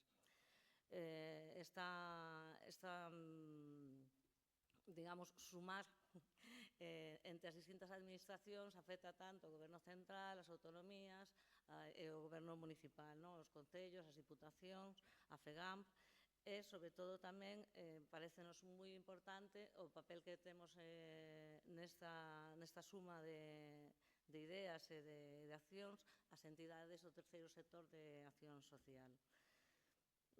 Por suposto, parecenos importantísima a coordinación entre a nova Consellería de Vivenda e Planificación de Infraestructuras e a de Política Social e Igualdade, para evitar tamén que se dilúa o enfoque social de dereitos. Ben, outros dos retos é aproveitar as oportunidades que nos dan os fondos europeos, especialmente o CSE e o Fondo FEDER, para a mellora da eficiencia enerxética das vivendas da xente en situación de vulnerabilidade. Respecto ao Fondo FEDER, aproveitar que podemos meter xa no 2025 fondos específicos para a mellora de enerxética en vivendas, en barrios, verdade? En risco de pobreza ou exclusión social. E, como non, como xa vemos repetindo bastantes veces, incluir o terceiro sector e a súa filosofía de non ter ánimo de lucro como un axente esencial para a loita contra a exclusión social e un axente fundamental, tanto para a inclusión sociodemográfica como a xestión de vivenda accesible, reducir a vivenda baleira e mellorar a seguridade das persoas que queren acceder a unha vivenda e dos alugadores. Temos un apartado que é un plan para garantir o acceso a vivenda digna e axeitada en Galicia. É o que estivemos presentando ao longo de toda esta parte da xornada, unha serie de ideas, uns análisis, pero as propostas que temos dentro do terceiro sector para o acceso a unha vivenda accesible en condicións. Resumimos isto en sete apartados que consideramos prioritarios. Actuar frente á emerxencia. Non infravaloremos a palabra emerxencia, como dicía a presidenta de APN na inauguración.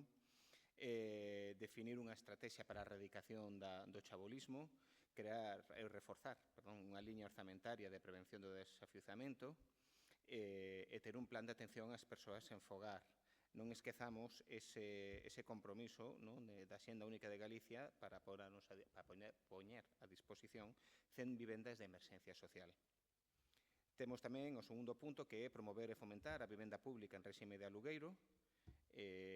Insistimos moito no tema de que exista un parque de vivenda pública, pero tamén se poden tomar iniciativas importantes para vivendas sociais de iniciativa privada, de alugueiro social, pero sen esquecer o compromiso de duplicar, e nos propoñemos triplicar, o parque de vivenda de aluguer social. E o terceiro punto é axilizar o acceso á acción da vivenda pública. Falábamos antes da situación do Rexistro Único de Demandantes de Vivenda en Galiza. Creemos que ten que ser máis áxil, máis rápido, para as persoas en situación de vulnerabilidade, que se xa unha inscripción automática e vinculando todos os axentes dos servicios sociais.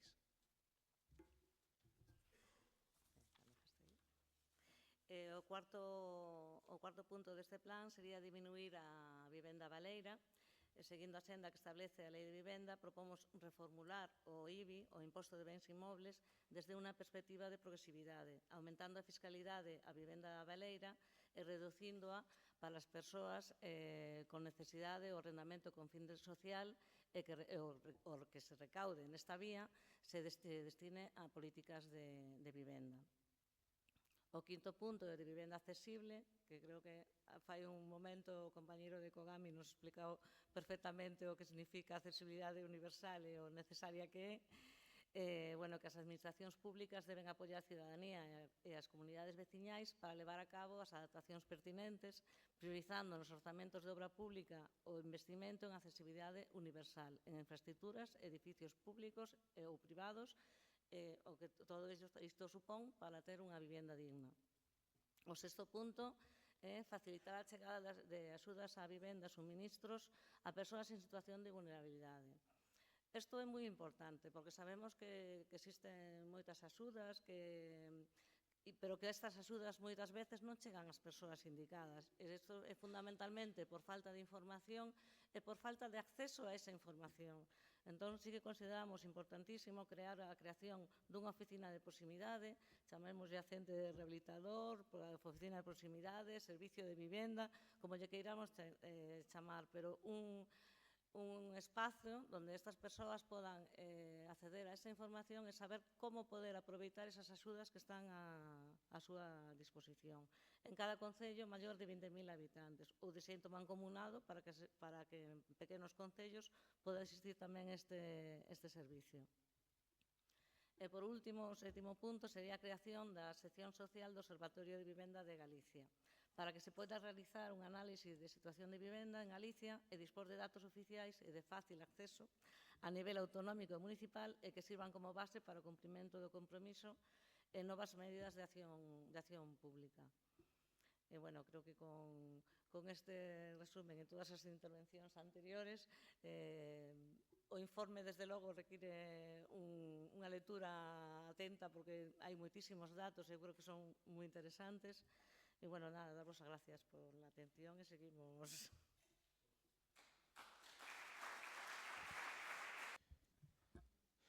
Bueno, pois, se vos parece, pois vamos a empezar con esta segunda fase do seminario.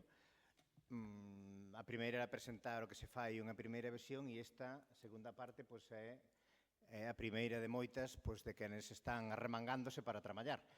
Agora vamos falar de entidades e de concellos e despois, bueno, pois falaremos da Xunta e bueno, dos diferentes asentes a nivel estatal na seguinte mesa.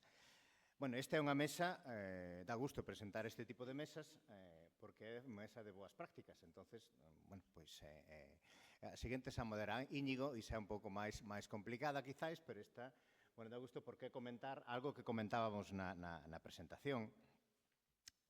Era a necesidade imprescindible como un factor transversal de coordinación e de superar o modelo de competencias e superar o modelo de as persoas en pobreza e exclusión. Antes vichedes que este seminario houbo pero con persoas afectadas hai 4 anos, no encontro de participación de persoas en pobreza, e fala moitas veces de algo que lles resulta insoportable, que é o ping-pong. Bueno, pois descubrir como as marean cando chegan aos servicios sociales, á oficina de emprego, e que, ao final, marean dicindo que a culpa da administración de enfrente, que non ten que facer o outro, bueno, ao final non se resolve o problema, con lo cal é algo que é unha teima continuada nas entidades sociais en APN, e neste tema máis, donde vemos que, bueno, que decía a presidenta ao principio, que aparece aínda algúns concellos, a palabra emerxencia, pois parece que aínda non a teñen clara e a obligación de ter medidas, sabendo que a principal maioría de competencias son das xuntas, son tamén do Estado, pero os concellos poden facer cousas. Entón, paralelamente a eso, que vamos observando e que vamos vendo e que nos futuros meses, anos, pois teremos que ir vendo quen se move, quen actúa, quen fai só anuncios ou quen consigue cousas concretas, independentemente de quen é a competencia, pero tratan de facelo. Aquí vamos ter 3 exemplos de concellos e vamos tamén ter un exemplo para non ser imprescindible ver como desde o terceiro sector se colabora cos concellos, se traballa e se poden facer proxectos desde un enfoque de dereitos. Por iso, bueno, temos a Pilar Nogueiras da Asociación Provivienda.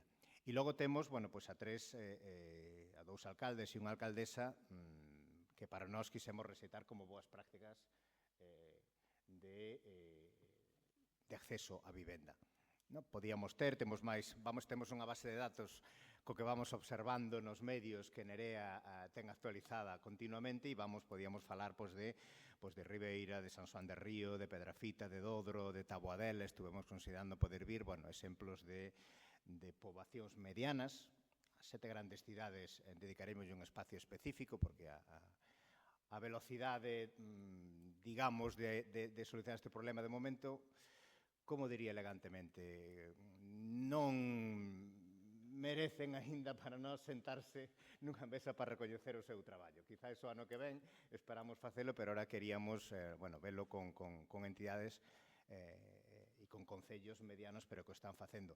Así que a idea da mesa é moi sinxela, é dicir, unha presentación inicial, cal é a vosa práctica en vivenda e logo comentar que dificultades vos atopachedes, ca idea de que vos copien os outros concellos, que vos copia FEGAMP, unha teima nosa continuada tamén de que a FEGAN debe ter un papel non só aquí, sino en moitos aspectos, pero mesa máis sinxela que esta non hai. Comentar brevemente cal é a vosa boa práctica e despois que superachedes, que dificultades tuvechedes que superar para que o resto que veñan detrás a poidan facer.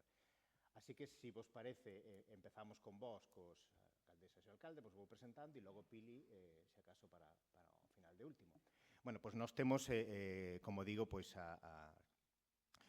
non me estendo na presentación, porque cada un deles podría facer unha presentación longa de un minutiño e medio, pois porque os estamos aquí os eventos, pero van contar eles, con cal casi vamos ir no mesmo orden que estades en principio. Pois empezamos con Blas García, o alcalde de Ames, para despois continuar con Paula Púa, alcaldesa de Silleda, e con Javier Caínzos, o alcalde de Curtis. Así que, nada, Blas. Tócame arrancar, por eso me cambiou Paula de sitio. Bueno, bos días a todos e a todas.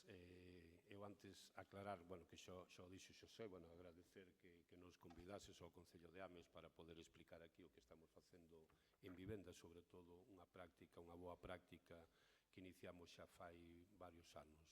Dicir que, como ben dixeches, as competencias de vivenda non son dos concellos, non son competencias municipais, pero, bueno, os concellos ao final, como somos esta administración que está aí ao lado dos veciños e das veciñas sempre, pois non nos queda moita outra cousa que ir asumindo cada vez competencias e cada vez máis competencias que non son nosas, co cal tamén nos xenera, bueno, uns gastos dentro do orzamento que non deberíamos de ter e que eu sempre aproveito foros así para reclamarlle ás administracións, tanto á Xunta de Galicia como ao Goberno do Estado, que, por favor, hai que mirar outro tipo de fiscalidade para que os concellos podamos ter máis recursos para dedicarlle aos veciños e ás veciñas. E despois desto empezo a explicar o que nós estamos facendo e empezamos a facer fai moitos anos. E a verdade non foi fácil, foi bastante longo. Nós temos en Bertamiráns, non sei se coñecedes o Concello de Ames. O Concello de Ames é un concello de 33.000 habitantes con 2 núcleos grandes, o Milladoiro con en torno a 13.000 veciños e veciñas e Bertamiráns en torno a 10.000, e despois un rural moi amplio. Nos localizamos no centro de Bertamiráns, en dúas rúas distintas, 68 vivendas que eran do Banco de Santander. O Banco de Santander as tiña inutilizadas, pechadas, esas 68 vivendas, e houve un problema de ocupación, de ocupas, non?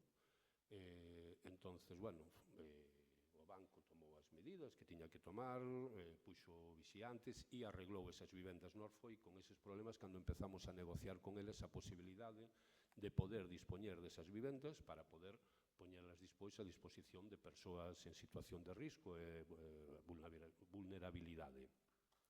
Foi un traballo complicado, moi longo. Esas negociacións que votamos pois un par de anos negociando con eles, desembocou definitivamente na posibilidade de asinar un convenio. Non sei se o dixen, eran 68 vivendas as que habían, as repartidas en 4 bloques de edificios en 2 zonas distintas. E, bueno, eles ao final, como vían tamén, fixeron unha inversión, tamén hai que dicilo, de reparar e mellorar estas vivendas. E, dado o problema de ocupas que tuveran inicialmente, pois teñen tamén vigilancia, teñen un gardas de seguridade diariamente, vixiando isto para que non entre ninguén, co cal tamén, bueno, sabemos como son os bancos e iso lle xenera uns gastos, co cal o que querían tamén é, por outra parte, eliminar ese gasto, non? Nós, ao final de moitos anos, como dicía, conseguimos asinar un convenio con eles, un convenio donde tamén, gracias ao IGUS, porque o que lle pedimos foi que os meteran no pacto de vivenda que hai do 21 ao 25, o IGUS tamén nos axudou neste tema, sobre todo polo tema dos seguros, porque o que queríamos era tamén, o que querían é que houberse unha serie de seguros por si había desperfectos por un lado que asumise o seguro ou por si algún dos usuarios non pagaba ese alugueiro que, creo recordar que entre 200 euros e 250 aproximadamente en función do tipo de vivenda e do tipo de familia. Chegamos a un acordo, asinamos o convenio, un convenio a 4 anos. donde nós, ademais, pois facemos unha bonificación no IBI a esas vivendas, ao banco, polo tanto, e empezamos a traballar na axudicación das vivendas. O que se pedía era, primeiro, que estuvesen inscritos no rexistro do Instituto Galego de Vivenda e Solo. Pasamos de, unha vez que sacamos isto, pasamos de haber 90 solicitudes a 250, estábamos a última vez, que temos o dato, e empezouse ca axudicación. Cal é a sorpresa ca que nos atopamos? Pois a sorpresa ca que nos atopamos é que o banco veu que iso era un negocio apetecible e puxo as vivendas á venta, sacounas á venta. Claro, nós tiñamos un convenio, o convenio estaba asinado a 4 anos, pero a persoas axudicadas, o sea, aqueles que xa estaban axudicados, pisos, as vivendas que estaban axudicadas. Co cal, nós inicialmente é un proceso laborioso, non é fácil, tens que tirar unha serie de criterios que hai, primeiro, que o IPREN sea inferior ao 2,5%, hai outros criterios, pois, se son familias numerosas, persoas con violencia de xénero, mulleres con violencia de xénero, unha serie de criterios varios que se van collendo en función de como é a vivenda, do número de usuarios da familia, para ir axudicando.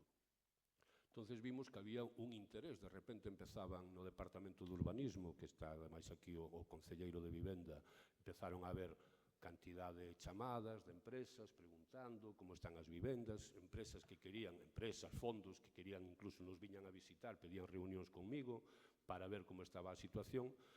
Entonces, claro, nós o que nos damos conta de, ou isto lle damos para adiante rápido, e dunha maneira, a nosa idea era ir cubrindo, paulatinamente os bloques, non?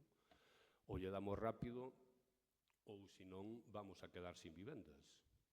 Entonces, aí gracias aos servicios municipales tamén, que fixeron e fan un traballo impresionante de valoración e de xestión, que fixemos foi empezar a axudicar, aínda que algúns deles, agora mesmo temos axudicadas 54 vivendas, é que das 68 vivendas, solo 54 están en uso, o sea, podemos agora mesmo axudicar, porque hai problemas sobre todo con catastro, de rexistro catastral, hai erros e tal, non?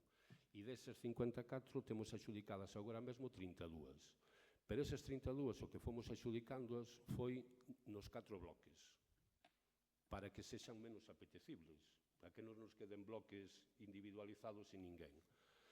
E claro, nós cando nos veñen a preguntar, algunha empresa que veu, confeso aquí entre nós, que non sala daqui a poder ser, que mentimos un pouco. Dicímolle, pois a primeira que veu tiñamos 12 axudicadas e dixémolle que tiñamos 30 xa. Despois veu outra fai pouco e dixémolle que casi tiñamos as 50 axudicadas, co cal xa lle resulta menos apetecible, porque ademais se tes dos 4 bloques, tes xente vivindo en cada un dos bloques, pois xa non é o mismo, non? Coller bloques enteiros vacíos que ter xente vivindo deles.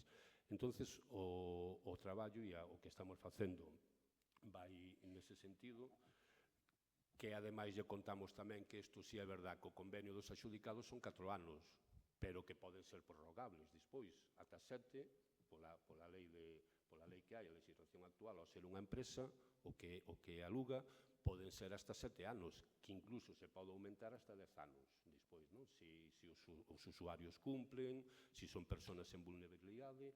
Entonces, nós isto tamén lle contamos, claro, que lle dicimos, mira, o negocio para vos é moi bo, pero hasta dentro de 10 anos non dispoñedes das vivendas, co cal vos veredes, non? E, afortunadamente, o que temos é, que por ahora non se interesou ninguén de verdade, non efectuou esa compra, e nós conseguimos, pois, estando metendo persoas aí nunha situación complicada, que ao final é para o que queríamos as vivendas, nunha situación complicada, e que estamos dando resposta a esa necesidade que hai de vivenda en xeral, pero sobre todo a persoas que o necesitan realmente. Temos máis no plan de vivenda, aparte desto, despois, se podo, tamén conto algunha das cousas nas que estamos traballando no plan de vivenda a maiores do Concello, porque para nós, antes de que salise este boom, porque o problema desto é que ao final todos nos movemos un pouco polo que sale nos medios de comunicación. E como agora está de moda falar de vivenda nos medios, aínda que o problema da vivenda ven de fai moito tempo, parece que agora todos nos movemos en función deso, non? E bueno, nós, dentro do noso programa, levábamos xa facer un plan de vivenda, porque ademais Ames é un concello que urbanísticamente, se o coñecedes, medrou moito na época de bonanza económica, naquel boom urbanístico, e temos moitísimas parcelas que son de titularidade municipal, que non podemos, que temos paradas, que ao final o que nos dan é un gasto, porque temos que limpalas cada certo tempo, entonces tamén estamos traballando nesas parcelas que temos, que nos quedan de resultado das urbanizacións, estamos traballando nese sentido, na creación dun plan que xa tiñamos como idea facelo durante este mandato. Moi ben, pois, gracias.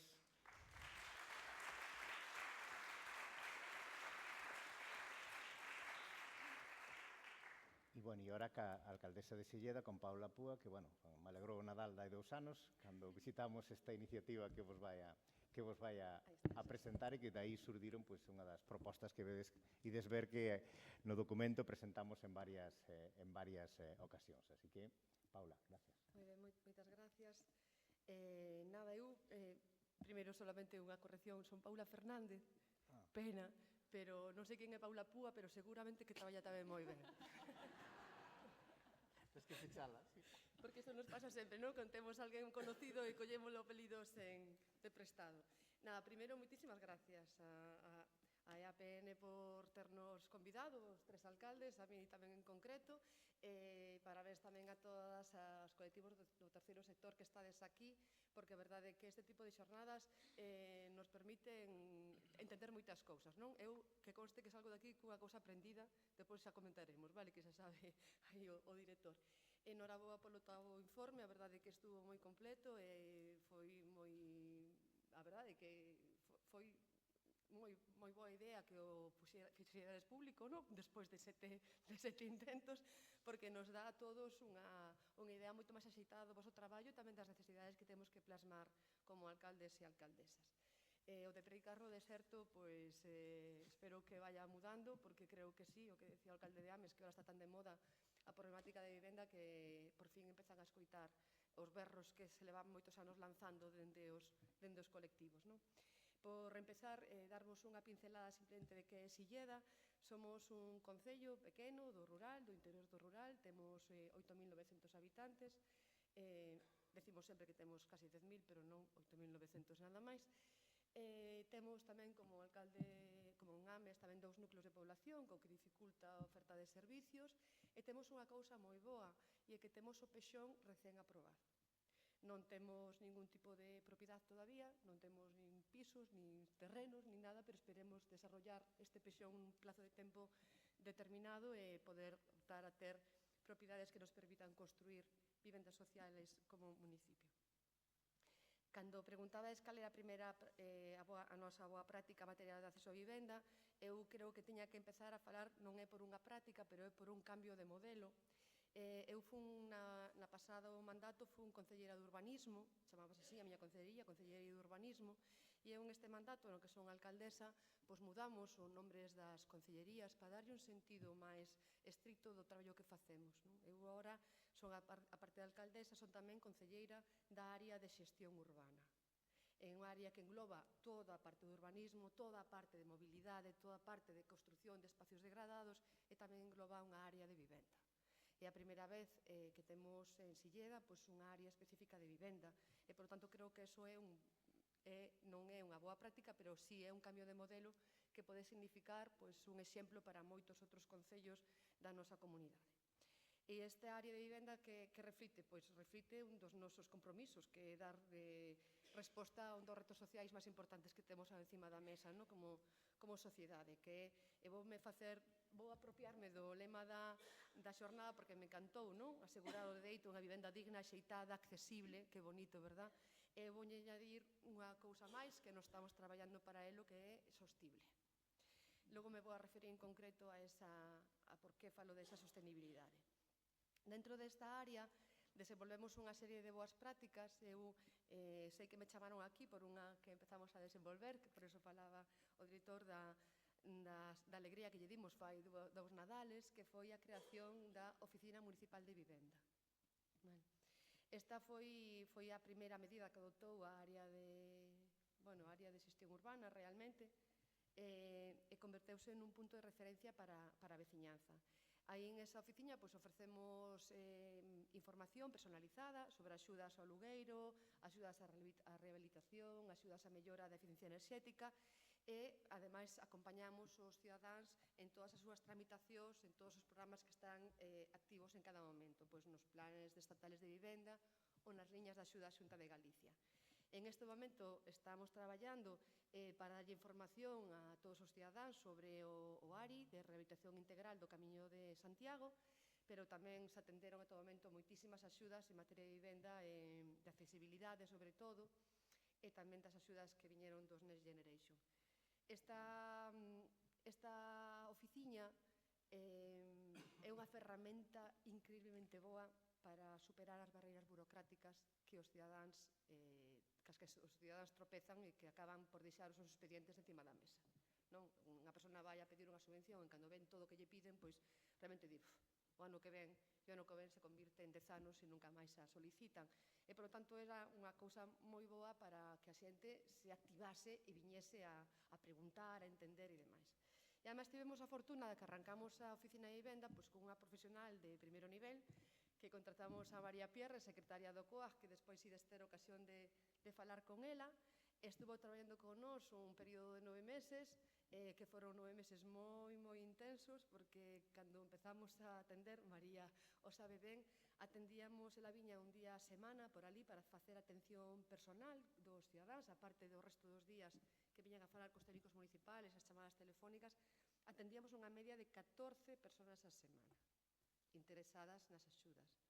Eso sí, durante 9 meses. Botade conta a cantidad de xente que se falou de maneira presencial, aparte das chamadas telefónicas e das informacións que viñan fora do día de xornada laboral de María. En aquel momento había moitas axudas abertas e, ademais deso, fomos tomando nota, cando viña un cidadán e vía que non tiña para o que el quería unha axuda aberta, tomámoslle nota da súa necesidade para chamalo no momento en que as axudas se abriran.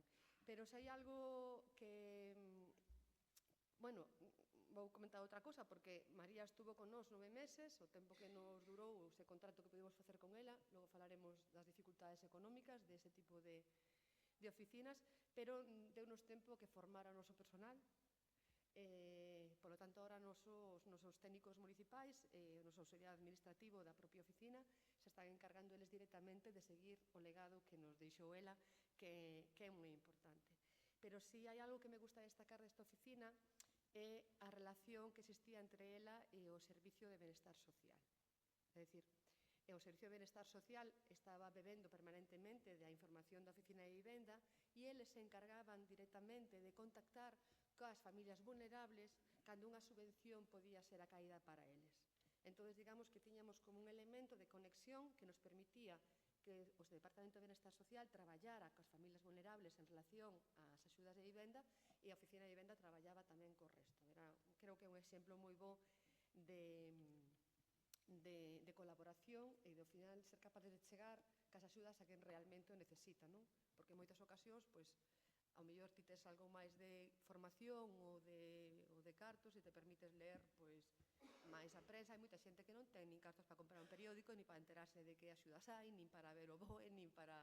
Entón, nós éramos como a conexión con eles, non? Sale unha axuda a Xunta de Galicia para mellorar a eficiencia enerxética dunha casa, pum, chamada telefónica a aquelas familias que sabíamos que tiñamos dificultade, chamada ao Concello para prepararlle as cousas todas nós. Creo que foi unha iniciativa moi acaída e que, ademais, espero poñedes aquí non como un dos retos que tiñades que cumplir co resto dos concellos. Sí que creo que tedes razón que as oficinas non funcionan sendo nun concello solo, e a nós se nos dificulta moito a parte económica, e aquí creo que teñamos que falar de mancomunar oficinas de vivenda, non? Por comarcas, o que sea, porque igual que hai mancomunados centros de información á muller, ou hai mancomunados servicios sociales incluso, mancomunar estas oficinas, que creo que sería moi bo. E logo temos dúas cousiñas que non sei se teño tempo... Brevemente, por favor. Sí, vale. Eu falo moi rápido, se falo moi rápido me dices, para un pouco Tal, temos dúas cousas que puxemos en marcha, a min me gusta moito falar das que nos foron ben, como esta, pero tamén das que nos foron regular, porque temos que aprender tamén dos erros, que é moi importante pensar neles, porque te axudan a medrar. Nos nos inscribimos no programa de vivendas vivas, movilización de vivendas en alugueiro que gestionaba o IGUS. Nos metimos aí porque así podíamos mobilizar as vivendas desocupadas para o alugueiro social. E a verdade é que era unha idea fantástica, ou é unha idea fantástica, porque os propietarios, a cada unha seguridade xurídica para ter de cara a ter garantías de cobrar os seus alugueiros e demais, e aparte tamén se lles ofrece un seguro para calquer daño que teñan na vivenda e demais, a cambio de, por suposto, un alquiler xusto, non? E así, desa forma, dámosles solucións habitacionais a persoas en situación de vulnerabilidade, non? Vale. Todo parecía moi bonito, pero o certo é que o recelo, as dudas, as consultas dos propietarios sobre todo, é dicir, que non conseguimos que prospere. Non conseguimos. E en parte eu creo que non prospera polo medo que ten a xente ás ocupacións. Blas falaba antes, que tiñan pisos ocupados en Ames, pero Alma de Cándida, como vamos a ocupar un piso en Silleda? É dicir, non, é que non sei, pareceme un pouco estrano. E eu creo que a ocupación é xerada pola cantidad de desinformación que hai no territorio, dos bulos que se lanza sobre isto, que dan moita pena que estes programas non podan chegar a funcionar polo medo da xente, que se mete unha familia e logo non me paga, pero se vas ter un seguro de impagos, e se me rompe, pero se vas ter un seguro contra daños, e ainda así non somos capaces de que tire. Así que, seguiremos intentando, porque non son das que tiro a toalla facilmente, seguiremos intentando, pero sí que é certo que temos que seguir, porque ademais este programa vai a contribuir a maiores a que se recupere o patrimonio inmobiliario que temos, é dicir, un piso baleiro é un piso morto, se podía recuperar ese patrimonio inmobiliario, porque, hai que recordar, cando foi a crise do ano 2018, que se venderon centos de vivendas a fondos buitres e aí están parados e mortos, que non están sin usarse. Centos de esqueletes por todo o territorio. E falando deses esqueletes, nos tiñamos... Un minuto, Paula, por favor. Termino, vale, veña, a seguinte, perdón. Teño moitas máis cousas. Vale. Gracias. E, e ahora xa por comentamos, co alcalde de Curtis, e veciño, Javier Caínzos. Gracias, Javier. Hola. Poño unha presentación túa mentre empezas a... Bos días. Simplemente, se o necesito, xa che digo que o pases. Buenos días, bos días por convidarme a expoñer aquí unha práctica que levamos desde o ano 2019 que fixemos realidade. Parece que a coincidencia, que hoxe mesmo me chamaron para que xa tiñan un expediente para firmar da adxudicación de unhas vivendas sociais que sacamos para que públicamente nunha convocatoria, a casuística, o Día Mundial do Urbanismo, tamén unha casualidade, co cal eu teño que felicitar a entidade esta social e todas as entidades que ao longo desta mañá nos destes exemplo debo facer e debo traballo que tan fundamentales sodes no día a día para acometer e afrontar as necesidades que moitas veces desde as administracións ou non sabemos ou non prestamos tanta atención e que nos facedes ver en cada momento. E o problema da vivenda non o vou a destapar eu aquí, que todos sabemos cal é a situación e a dificultade. Coincido cos compañeiros que acaban de intervir, que debemos de poñer todo sobre a mesa e toda a nosa capacidade para dar resposta a maior número de demandas, pero nós poñemos en marcha un proxecto partindo de que temos adaptada a normativa urbanística a nova Lei 2/2016 de urbanismo de Galicia, co cal iso tamén nos facilita desarrollar áreas de planeamento delimitado ou iniciativas que promovemos para desarrollar nos 34 núcleos de población. Somos un concello pequeno de 4.500 habitantes, nos cales dispoñemos de dúas áreas industriales de un pouco máis de 2 millóns de metros cuadrados, e para que vos fagades unha idea, temos, aparte desos 143 núcleos de población, temos dous povos, Curtis e Teixeiro, de 1.500 habitantes cada un deles, e nesas dúas áreas industriales que temos, xeráronse desde o ano 2016 máis de 1.200 postos de traballo directos e máis de 3.000 indirectos, polo asentamento de distintas industrias que se asentaron no noso concello. De feito, no segundo semestre de 2026 pois crearemos 112 postos de traballo directos de inversións preto de 100 millóns de euros, o cal iso nos xenera traballo emprego, que é a maior riqueza que pode ter ou que podemos xerar dentro do ámbito local. Pero centrándonos o que vimos hoxe, nos aproveitando a convocatoria que fixo a Xunta de Galicia a través da rehabilitación de casas e escuelas que había no rural galego, acollémonos a unha axuda do Instituto Galego de Vivenda e Solo para levar a cabo esa rehabilitación de vivendas de casas e escolas que se construíran a finales dos anos 50, principios dos anos 60, e que estaban infrautilizadas ou que estaban nun mal estado de conservación, totalmente deterioradas. Pois con eso, si vas pasando, Xosé,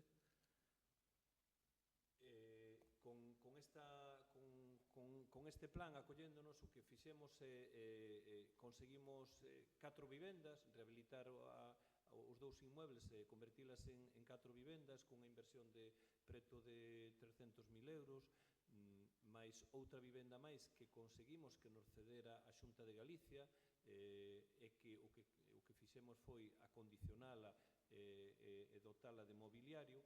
Ahora dispoñemos desas 5 vivendas que hoxe mismo axudicamos 3 das que tiñamos nesa convocatoria pública. Se vedes o estado desta vivenda, como estaba deteriorada, e pasamos á seguinte imaxe, xa vades ver en 2 fotos máis como son 2 vivendas de 70 metros cadrados, donde se vai, xa se pasa a outra, non, a seguinte, aí. Son 2 vivendas totalmente amuebladas, equipadas, donde a partir dos próximos días xa irán ocupar 2 familias, concretamente aquí, que nestas xa están axucadas 2 familias, con todo o equipamento. Simplemente teñen que levar a súa roupa e a uns precios en función dos seus ingresos.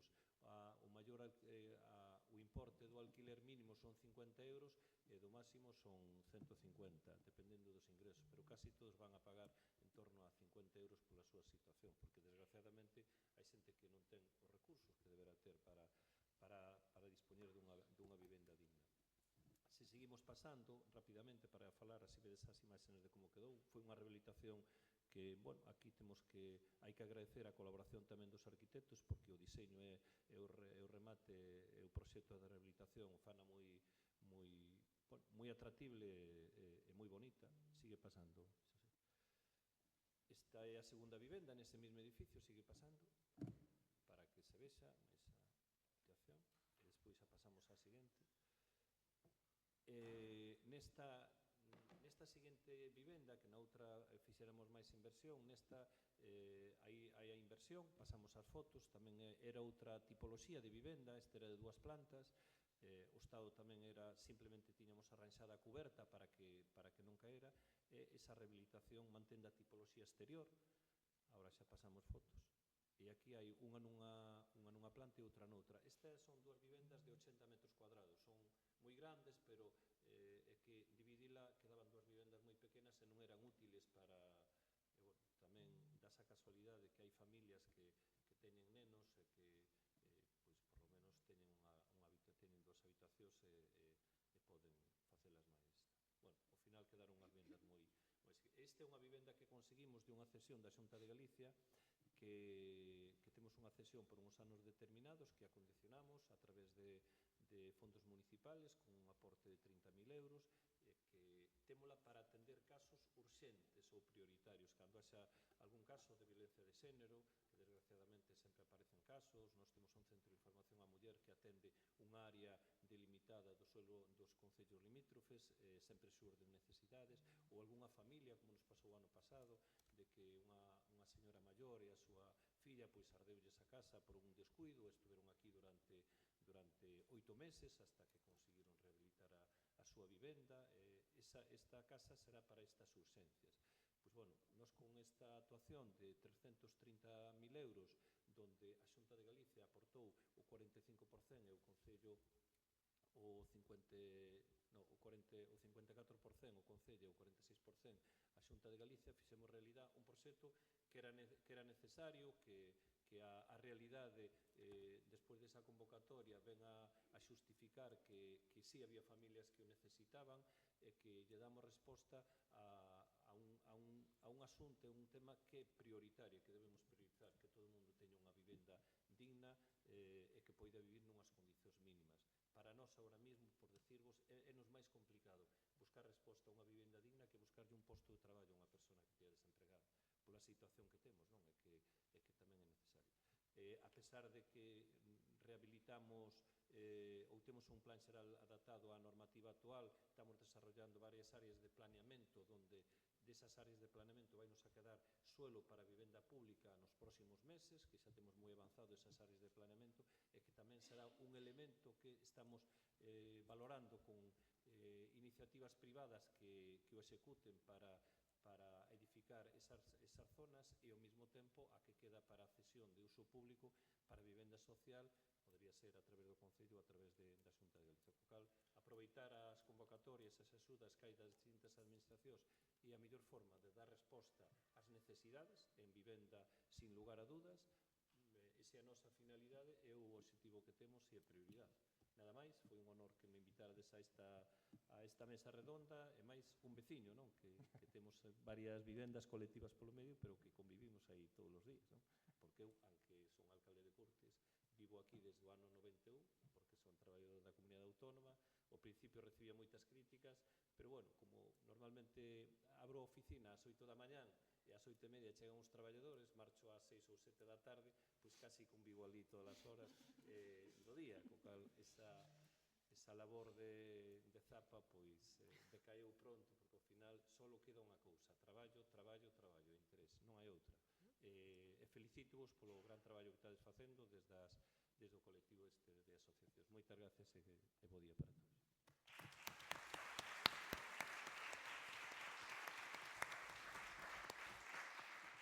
Grazas, Javier. Bueno, e agora, pois, como vos decía, para nós é moi importante ver como dende as entidades do terceiro sector estamos tendo, e, sobre todo, vai a ter un papel crecente as entidades para garantir o acceso a unha vivenda digna. Pero temos que facelo en base a uns criterios moi claros de defensa de dereitos, de enfoque integral, bueno, de traballar como aí. Nese, pues, como boa práctica, queríamos traer a unha entidade que, bueno, sea un referente a Provivenda, e, en concreto, bueno, pues unha experta como Pilar Nogueiras. Así que, Pilar, gracias. Moitas gracias, José. Primeiro, os meus parabéns aos alcaldes e a alcaldesa por estas iniciativas magníficas que o Gallá, outros concellos tomen de exemplo e de referencia. Bueno, que vos vou contar? Vos vou contar o que facemos en Provivenda como boa práctica. En Provivenda levamos desde o 2017 desenvolvendo o programa Fogares. O programa Fogares é un programa de bolsa de vivenda que se leva a cabo nas cidades de Vigo, Santiago e Ourense. Bueno, este programa xurde grazas á colaboración e financiación da Consellería de Política Social e Igualdade da Xunta de Galicia, e a nosa idea con este programa é acercar un mercado inmobiliario que cada día é máis hostil ás persoas. Por que digo persoas e non fago añadidos? Porque na actualidade vivimos unha realidade moi complexa na que calquera de nós ten dificultades para poder acceder ao mercado de alugueiro.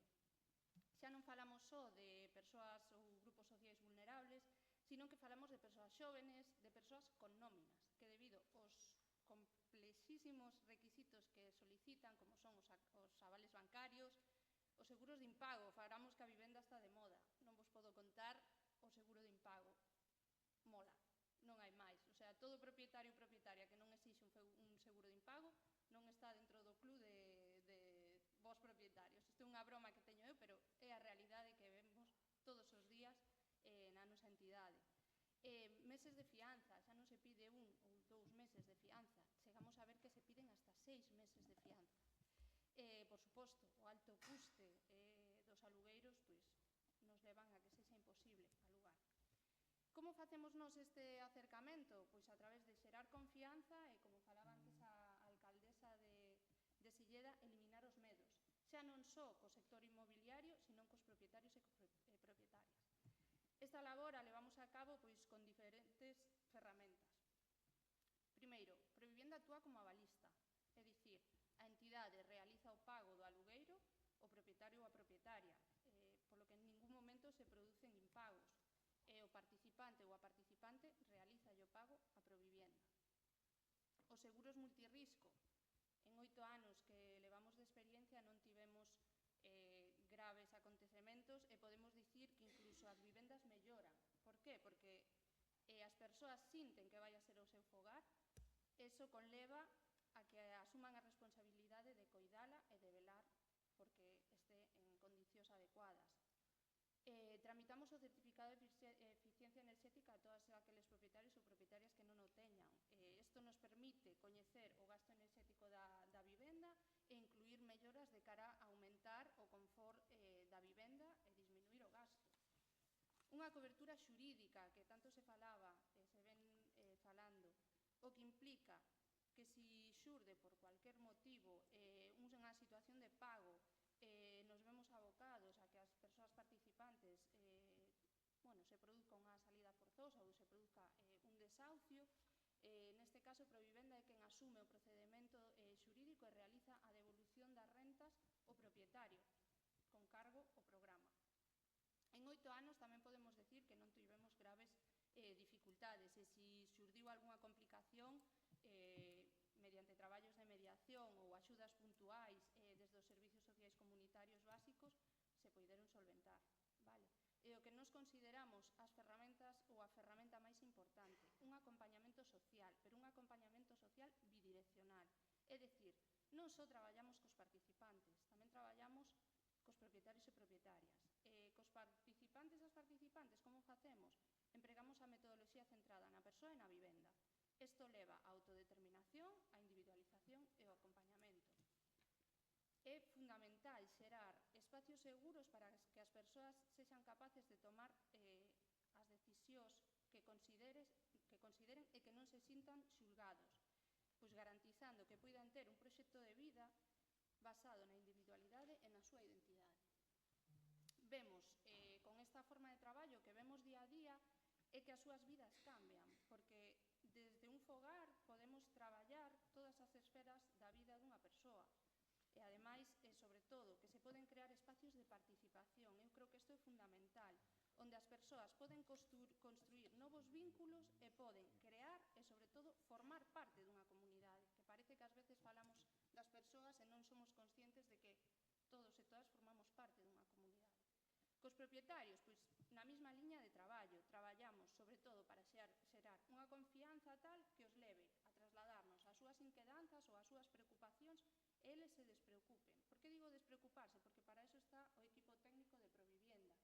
Para todas as preocupacións ou xestións ou suxestións que poidan xurdir, nós vamos a solventalo. E, sobre todo, o que vimos detectando, que tamén consideramos que é moi importante, a escoita activa cos propietarios. Xa non só unha escoita activa desde as necesidades ou problemas ou non problemas que poidan xurdir nunha vivenda, sino que tamén vemos que os propietarios e propietarias precisan sentirse escoitados no terreno persoal, social e comunitario. Con todo isto que vos estou contando, podemos decir, estamos moi orgullosos de decir que neste ano 2024 Provivienda xestiona e traballa 100 vivendas. 100 vivendas, con isto que conseguimos un impacto a corto plazo nos concellos, dinamizamos o mercado inmobiliario e demostramos que este tipo de programas son unha medida efectiva. E, ademais, que se manteñen no tempo. Porque funciona e porque a resposta é un amplio porcentaxe de persoas ás que lle sería terriblemente complicado acceder a unha vivenda, pero non a cualquier tipo de vivenda, que falamos antes, unha vivenda digna. Porque senón nos veríamos abogados a residir en infravivendas ou en alquileres abusivos que serían totalmente difíciles de costear para as persoas.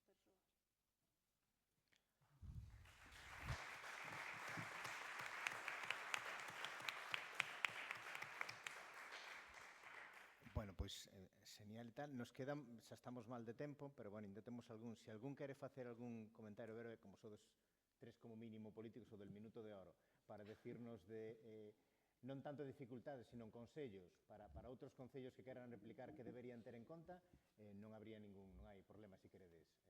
Eu, bueno, non vou a falar xa das outras cousas que facemos, pero sí quero deixar, e ademais, collendo o plan que ten Javier, que teñen en Curtis, eu deixar en riba da mesa que hai moita vivenda collendo o exemplo das unitarias, non? Que nós tamén temos unha vivenda de tránsito onde acollemos a persoas, sobre todo mulleres en violencia de xénero, ou tamén casos que hai a maior de algún problema concreto, pero eu vou a destacar dúas. Unha, o Sareb. O Sareb, que é este organismo, este banco, eu xa non sei o que é ao final, que ten moitísima vivenda, que ten moitísimo terreno, moitísimas parcelas, que, ademais, xa temos pagados todos, porque eso se ven dun rescate que houve no seu momento. Eu creo que o que debería era de soltalo, poñelo a disposición dos concellos e os concellos poder xestionalo. E outra, súmome ao das unitarias, a parte das unitarias tamén sumo todas estas rectorais que ten o arzobispado, que ten a igrexa, que están abandonadas na maioría do rural do noso país, que deberían tamén, e ao mellor aí nos toca os concellos, eu digo, nós, por exemplo, estamos negociando a cesión de dúas delas, non para vivenda, pero sí para centros de atención ás persoas maiores, pero deberíamos tamén, non sei xa se os concellos individualmente, se a FEGAN, as diputacións, a Xunta, eu deixo aí, porque son espacios que están en ruínas, a maioría deles, que non van a utilizar, nin utilizan, co cal non sería demais que o cederan e que nós podésemos facelo. Podésemos usalos e facer aí outro tipo de vivendas, outro tipo de cousas. Vale, pois eu termino, que máis fun a que agotei antes o tempo máximo, vou dar dúas pinceladas nada máis. Falando do que di o alcalde de Ames da Sareb, nos acabamos de desbloquear, despois de 10 anos, a construción de un edificio que tiña a Sareb ali en Silleda, de 44 vivendas, están restauradas neste momento, e nos faremos con dúas delas para ter para a emergencia social e tamén para construir unha vivenda tutelada, en colaboración con Centro para Persoas con Discapacidade de Medelo, que depende de Cogami, e vamos a intentar traballar con eles para construílo. Remato simplemente dicindo que todas estas cousas que se poñen en marcha o único que necesitan son vontade política, non necesitan moito máis. Os cartos tamén, evidentemente, ojalá que tivera os ingresos que ten Curtis para facer esas casas, me encantaría, pero sí que é certo que hai que ter moita vontade política e tamén unha estrategia clara de aposta pola vivenda e tamén, como non, a colaboración en todos os niveis, os concellos cas administracións públicas, os concellos ca FEGAM, que é moi necesaria esa colaboración, e tamén os concellos co terceiro sector. Creo que se nos unimos todos, seremos unha forza increíble que non nos van a parar. Así que fago o último minuto de publicidade para decirvos que, aparte de ser alcaldesa de Silleda, tamén son diputada no Congreso dos Diputados, formo parte da Comisión de Vivenda, son viceportavoz da Comisión de Vivenda de España e, por tanto, me poño a vosa disposición de todos e cada un de vos para calquera cuestión que querades plantexar. Moitas gracias.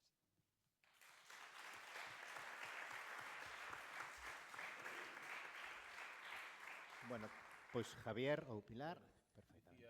Dicías un consello, bueno, eu non son de dar consellos a nadie, nós temos un lema, querer é poder, e se queremos, podemos facer. O sea que traballo, traballo, traballo. Pili? Pois desde Provivienda Consello, permitir que as entidades do terceiro sector podamos actuar. Os concellos poñen os medios e nós contamos ca experiencia, cos profesionais e, sobre todo, co bo facer. O que ven sendo traballar de maneira colaborativa e en coordinación, entender e querer que os concellos sexan axentes de cambio, pasando de ser soamente proveedores de servicios a convertirse en xeneradores de condicións propicias para a vida en comunidade. É, sobre todo, fundamental que se fuxa das etiquetas e comprender que as persoas non existimos nun vacío, senón que existimos en contextos sociais e comunitarios que influen nas súas vidas.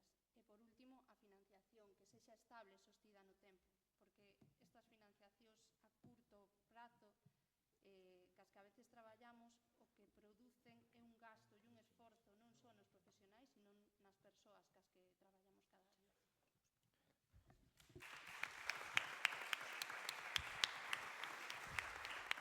Bueno, pois nada máis, con esta me quedo ca chamada a FEGAMP que sobrevoou en varios momentos nesta mesa, no noso caso, no noso informe, non só sobrevoou bastantes veces con ese traballo e con eso que non utilizaste esa palabra digna en ningún momento, pero eu creo que desde logo nas fotografías, desde logo como comentachedes cada algún, o estilo tal, de logo a palabra dignidade, eu creo que, bueno, que honra tamén o voso traballo e como se entende a filosofía de acceder á vivenda. Así que, nada, gracias por ilusionarnos e seguimos traballando. Gracias.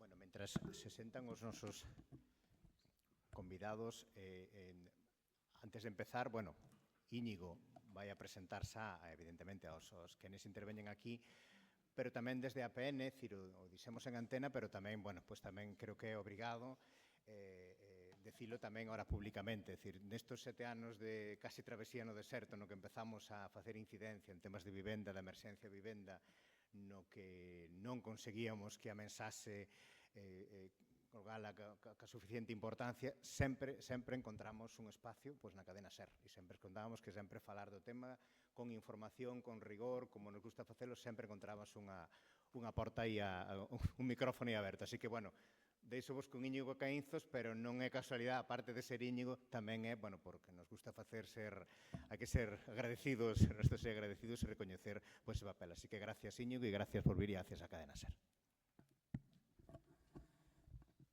Bueno, boa tarde, grazas a vos, a EAPN pola convida, por estar sempre traballando en prol da xente máis desfavorecida, que máis complicacións ten.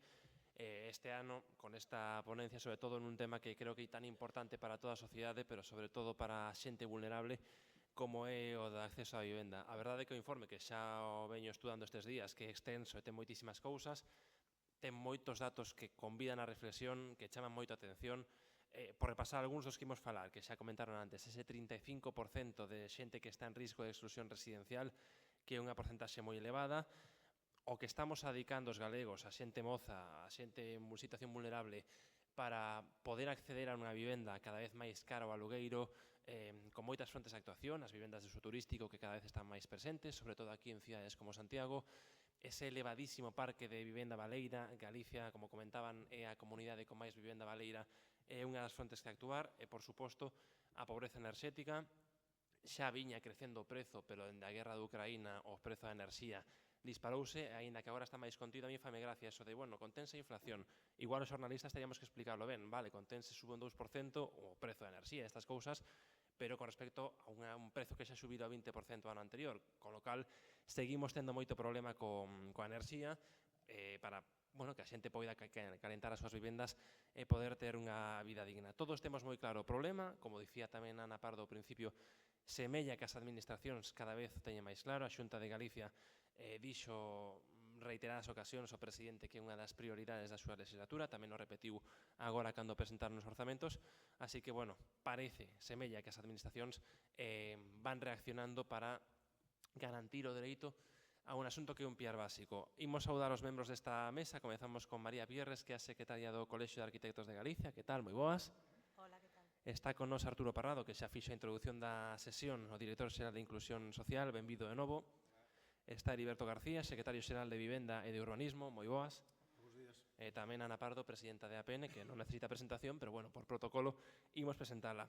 Facemos primeiro barrido, se vos parece, con preguntas xenéricas, logo xa imos concretando de un en un, pero estábamos falando durante toda a xornada, sobre todo na introducción, como podemos facer que as axudas cheguen a xente vulnerable. Dicía Ana durante a presentación que é unha situación de emerxencia, parece claro que todos o teñen claro, pero o que semella, Ana, é que seguimos a perder moito tempo coa burocracia, non?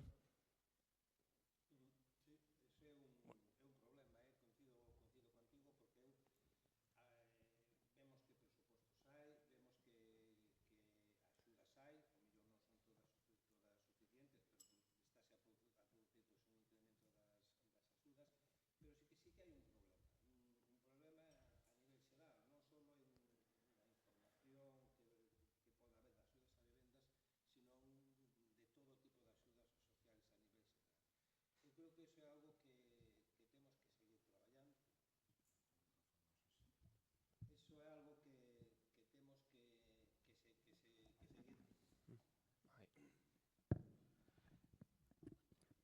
Eso é algo no que temos que seguir traballando e profundizando, porque estamos dándonos conta, pues, por exemplo, a axudas tan importantes como pode ser o ingreso mínimo vital ou que pode ser a risga, é dicir, que non chegan a todo o mundo. Creo que fai falta máis información, creo que hai que establecer canles de coordinación cos concellos a hora de informar, aínda cos concellos como porta de entrada das persoas aos servizos sociais xa dan unha boa información, e creo que tamén aí xogan un papel moi importante as entidades sociais. Creo que hai que arbitrar fórmulas, creo que hai que levar a cabo actuacións concretas específicas, non, para que as entidades sociais podan ser tamén un elemento máis de información, de facer que as axudas cheguen á población, porque hai un grupo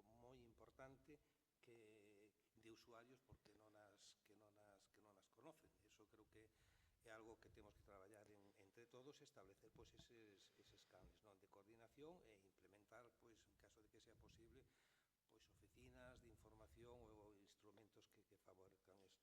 É verdade, esa situación. Ana, por alusións, notades que aparte das medidas, da cuantía que se adica a certas medidas de axudas, ese problema burocrático é un dos grandes problemas, un dos grandes impedimentos que estades a ter? En determinadas axudas sí, en outras axudas non, porque cada día estamos tratando de reducir a burocracia, que as axudas sean moito máis fáciles de axudicar, e que os usuarios podan acceder moito máis rápido a elas, simplificando documentación, eliminando esa documentación e sustituíla por declaración de responsables, non? Pero a burocracia é un dos elementos, pero non é só o único. Pero creo que sí que eliminar a burocracia é un instrumento, algo que sí que temos que facer e seguir traballando. Non estás eliminando cada vez máis, pero temos que ir a que as axudas sean fáciles, rápidas e eficaces, porque senón perdemos moito tempo a veces en iso. As administracións creo que temos que ser moito máis rápidas, moito máis eficaces. Ana, cando os usuarios acuden a vos, entendo que unha queixa, un dos problemas que máis están a notar, non? Na liña do que trasladaba o director xeral, é verdade que existen, se están poñendo en funcionamento varias medidas, e axudas en materia de vivenda, pero creo que temos que facer un exercicio tamén de revisar canto de efectivas son esas axudas no momento actual. Vou poñer un exemplo de algo que a nós no noso traballo diario, por exemplo, nos ven repercutindo. No seu momento, xa fai máis de 5 anos atrás, se pon en funcionamento un bono de alugueiro social para aquelas persoas e familias, tanto víctimas de violencia de xénero como persoas e familias que atravesaban un desafiuzamento. Podemos decir que posiblemente no ano 2017, 18, 19 incluso, foi unha medida efectiva, foi unha medida que tivo un notable impacto, que axudou a que moitas persoas conseguiran acceder a unha vivenda e, sobre todo, sin esquecer que eran persoas que viñan con moito dano no seu bagaxe, porque perder unha vivenda é perderlo absolutamente todo, non? E creo que eso é algo que nos están trasladando constantemente, que as entidades sociais o temos moi claro porque o vivenciamos, non? Xunto coas persoas que nos trasladan como se sinten cando perden parte do seu legado, da súa historia, da súa vida. Entonces, esa medida que neses anos pudo ser efectiva porque lle daba unha seguridade aos propietarios de vivenda, porque está unha administración pública por detrás, porque nos vai a garantizar que vamos a cobrar, non, ese alugueiro, sí que é verdade que deixa de ser efectiva nos últimos anos. Por que razón? Porque temos un mercado, algo que non vou a decir nada que non se dixera xa hoxe aquí, porque temos un mercado cada vez máis tensionado, porque temos unhos propietarios que cada vez teñen máis medo. Creo que temos que ter moito cuidado tamén, con certos traslados que se fan, tanto a nivel público como desde os medios de comunicación. A ocupación, a situación que está acontecendo. Non hai datos apenas de ocupación en Galicia, non é unha verdadeira problemática e non podemos esquecernos que moitos dos propietarios particulares son xente de idade avanzada, que ao final prefiren deixar esa vivenda pechada en lugar de alugala por medo, vale? Entonces, esta medida, este bono de alugueiro social no seu momento foi efectivo, tuvo un impacto en positivo, pero a día de hoxe, cun mercado tan tensionado, deixa de ter un efecto en positivo porque xa non serve, por unha razón, porque o marxen que cubre económicamente, que está en 550 euros, nas principais cidades, me gustaría se algún de vos o desquende atopar xa en Vigo, en Santiago ou en Coruña unha vivenda en alugueiro para unha familia por ese precio, sabemos que xa prácticamente é inviable. E por outro lado tamén o que remata acontecendo que a persoa, non, que de repente se lle otorga esa axuda,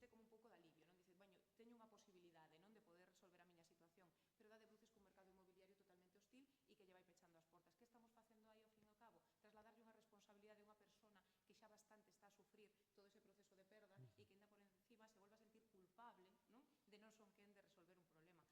E ao final o que hai de base é que esta axuda ou esta medida non ten un impacto axeitado neste momento. Por iso creo que é moi importante que máis alá de todas as medidas que podamos ir implementando é revisar canto de impacto teñen en cada momento. Dai un pouco que falábamos tamén desa creación do observatorio, de incorporar eses datos efectivos que nos permitan realmente que as medidas sexan efectivas, porque senón ao final estamos, perdonadme a expresión, pero botando unhos orzamentos por a fiestra e sin ter un impacto efectivo. Agora imos á parte de orzamentos, Heriberto, pero antes, María, dentro do Colexio de Arquitectos, como está de saber este cambio de tendencia as administracións empezan a ter no seu foco o problema da vivenda, entendo que tamén repercute na vosa actividade. Sí, bueno, bos días e grazas pola invitación que fixestes, non? O Colexio Oficial de Arquitectos de Galicia. Eu personalmente estou super contenta de estar hoxe aquí porque penso que é unha faceta tamén que o Colexio de Arquitectos, e fago esta autocrítica, temos abandonado nos últimos anos e no que estamos neste momento plenamente implicados. Tan plenamente implicados que coa Consellería, neste caso co IGUS, formando parte dese Observatorio Galego de Vivenda, pois estamos traballando precisamente nas solucións. Nos, obviamente, dende o punto de vista técnico, non? Estamos preocupados por buscar esas solucións que poidan axudar tamén a Consellería, as diferentes administracións, tamén as locais, por suposto tamén coa FEGAM, para desenvolver estas solucións. Nós sí que o análise que facemos destes últimos anos é basicamente que as medidas probablemente existen, todos temos falado aquí de moitos programas, moitas medidas, moitas solucións, pero o que decía agora Ana, hai que ver a repercusión e a eficacia que tiveron moitos deses programas, non?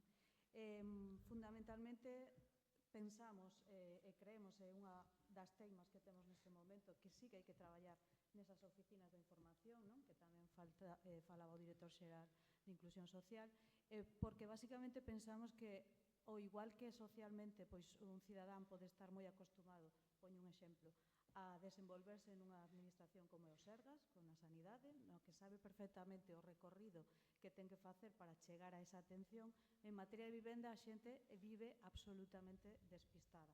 Os programas sonlle totalmente alleos. Un recurso como o registro de demandantes é absolutamente descoñecido para moitas familias. Moitas familias que ademais cumplen as condicións e non son conscientes de que cumplen as condicións para acceder a unha vivenda. Polo tanto, se temos todas as ferramentas e temos todos os programas, pero non se están facendo uso, porque hai moitos, e aí concordo tamén con Ana, que falta un traballo super importante de datos, de estatísticas, que nos permitan de verdade saber onde están os problemas e onde hai que incidir, e que fundamentalmente o que nos están falando é que a xente non coñece esas ferramentas e hai que masticalo. Hai que masticalo, hai que favorecelo e hai que ter unha comunicación moito máis directa, moito máis achegada á poboación. Básicamente, porque cando ademais falamos de axudas de vivenda, falamos coa Consellería, e eu só podo falar ben dos traballadores da Consellería, do IGUS, no senso de que se ti chamas para coñecer información sobre unha axuda, calqueira, aluguer, pois ti podes falar con ese funcionario que ten todo o coñecemento desa axuda, pero cando falamos de oficinas de información estamos falando de técnicos ou técnicas que van a coñecer todas as axudas e van a poder dirixirte a que realmente a ti te vai a resultar máis útil e, sobre todo, planificar contigo o percorrido, xa sexa para unha rehabilitación, para un acceso a unha vivenda, etc. Por lo tanto, nos consideramos que hai que centralizar nesas oficinas esas figuras técnicas, sobre todo nas administracións locais, para chegar dunha forma máis fácil e máis accesible ás cidadanía. Por alusión, Heriberto, como se pode facer non para dar a coñecer mellor os plans, as axudas, os programas que hai? Esa oficina é unha solución? Bos días a todos, moitas gracias tamén pola invitación, bueno, por múltiples alusións, non? Sí. En primeiro lugar, pois efectivamente, no que te referías ao inicio, da complexidade que pode ter a tramitación administrativa de algunhas axudas, pois, bueno, é certo, como dicía Arturo, que vimos traballando constantemente en simplificar a forma de tramitación, a documentación que hai que presentar e intentar difundir o máximo posible esas axudas, non? Referíase, Ana, ao sentido de que as axudas, pois, lóxicamente, se xeneran, non fai 5 anos, senón fai 9 anos, o bono de alugueiro, se xeneran con unha intención, lóxicamente, que de intentar solucionar un problema que existe en un momento determinado. Pero é certo que, se repasamos repasamos un pouco a evolución do bono, que é unha medida que creo que foi efectiva, sigue dando cobertura a miles de persoas cada ano, e donde non quedan fondos disponibles, sino que, como se pode ver, incluso este mesmo ano tuvemos que incrementar para atender todas as situacións que se están a producir, pero sí é certo que ademais se foi adaptando ás necesidades novas. O bono, facendo un repaso mínimo, partimos dunhas axudas dun 50% da cuantía, pasou a ser unha axuda do 100%, era unha subvención pura dura, acabou conceptuándose como unha prestación social. É certo que ten unha serie de carencias que veñen dadas pola situación do mercado inmobiliario neste momento. Debatiremos, se queredes, cales son as causas por que se atopa esa dificultade de acceder ou de atopar vivendas, ou de que os propietarios poñan as vivendas baleiras no mercado, pero sí que é certo que, ademais, sí que o intentamos, a proposta, precisamente, das entidades sociais, facer un programa que complementara o bono para que os concellos se puderan implicar e crearan unha bolsa de vivendas a que puderan ser adxudicadas directamente por estes concellos, e ao adxudicatario ter a garantía de ter a prestación do bono. Foi complicado darlle continuidade a ese programa. Escoitaba ao final da intervención do grupo anterior de carácter municipal, de experiencias modelos de carácter municipal. Eu creo que o resumen que se facía ao final, de que o problema da vivenda non se soluciona dentro dunha administración única, nin se soluciona dentro do sector privado ou do sector público. É dicir, require unha colaboración transversal de todas as administracións, unha implicación de todos os axentes, e que todos traballemos na mesma liña. Dende a Xunta de Galicia eu creo que vimos traballando, intentamos traballar coordinadamente coa Consellería de Política Social, e intentando dar participación a todas as entidades, ou facer, creo que estamos en permanente comunicación.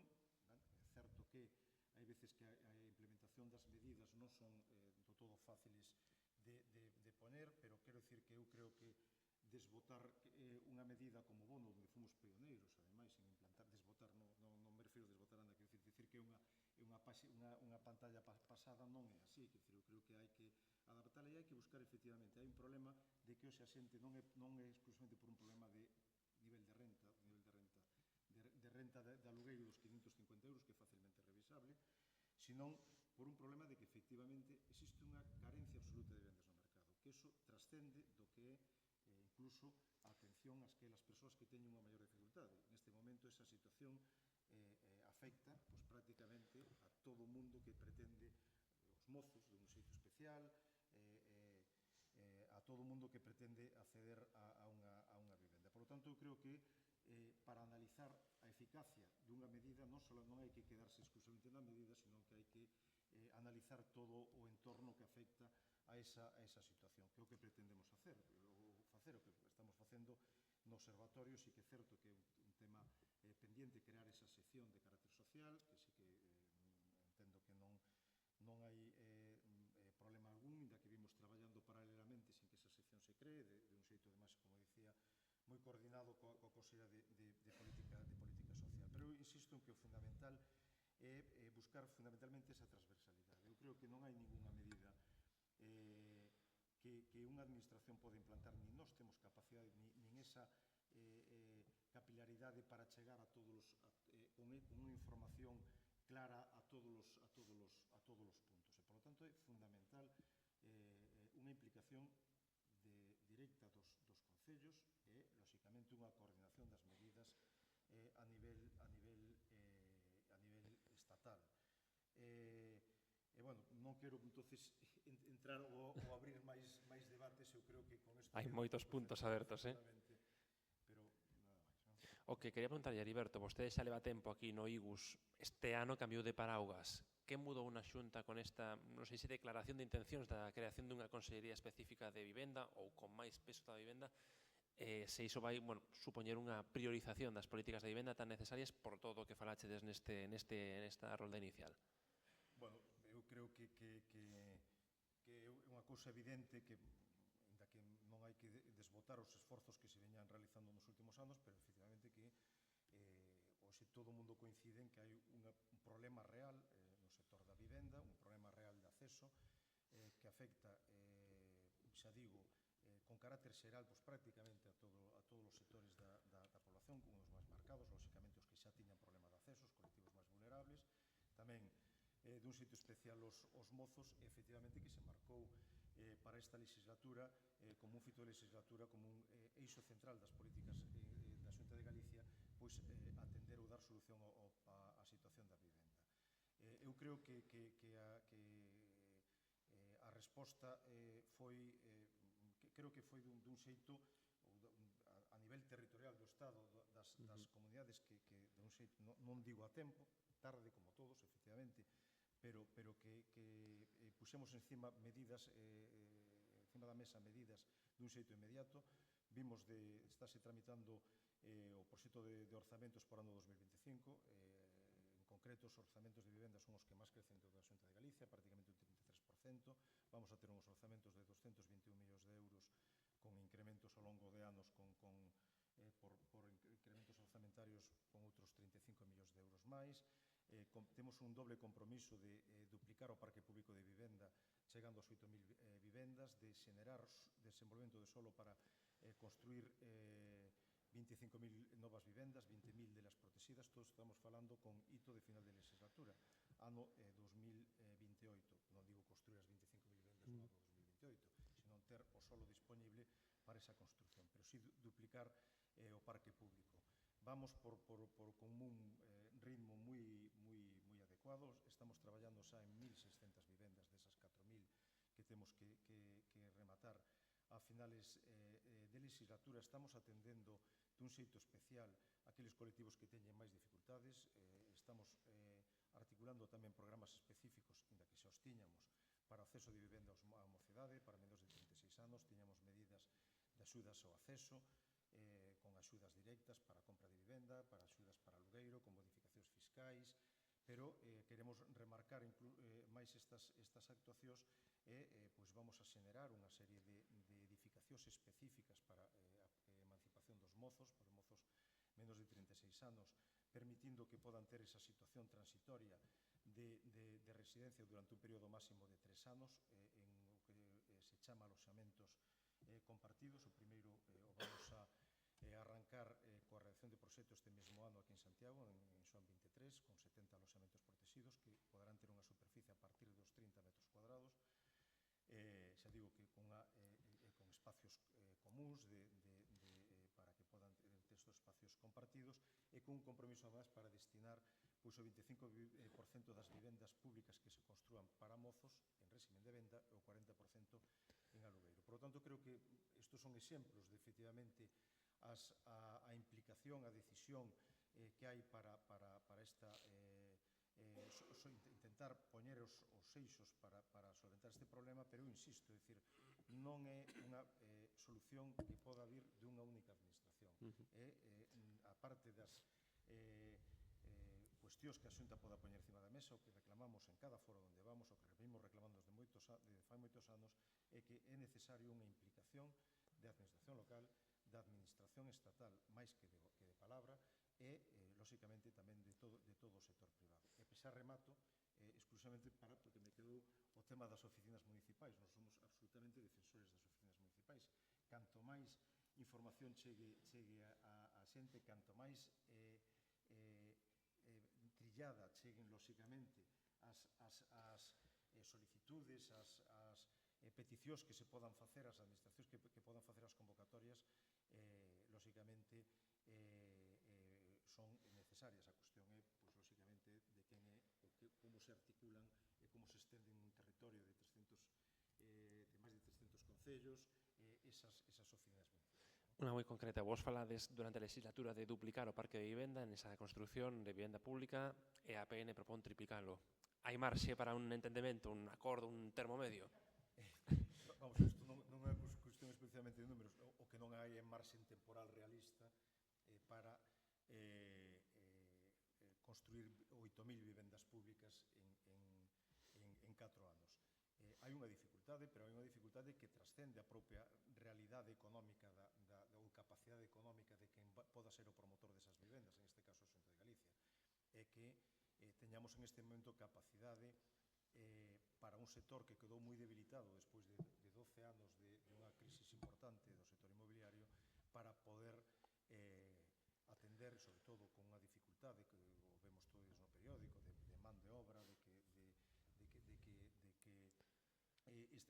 que se pode haber capacidade productiva non aquí, sino a nivel incluso nacional, con un importante pulo que se está dando además a actuacións de rehabilitación, de eficiencia enerxética, para que se poda atender esa cuestión. Entonces, o que pretendemos, non digo que non seña realista a proposta de triplicar o parque, pero, bueno, quero dicir que creo que paso a paso o que non debemos é de quedarnos aí. Efectivamente, isto ten que ser un primeiro peldaño e ao que hai que seguir dándolle continuidade.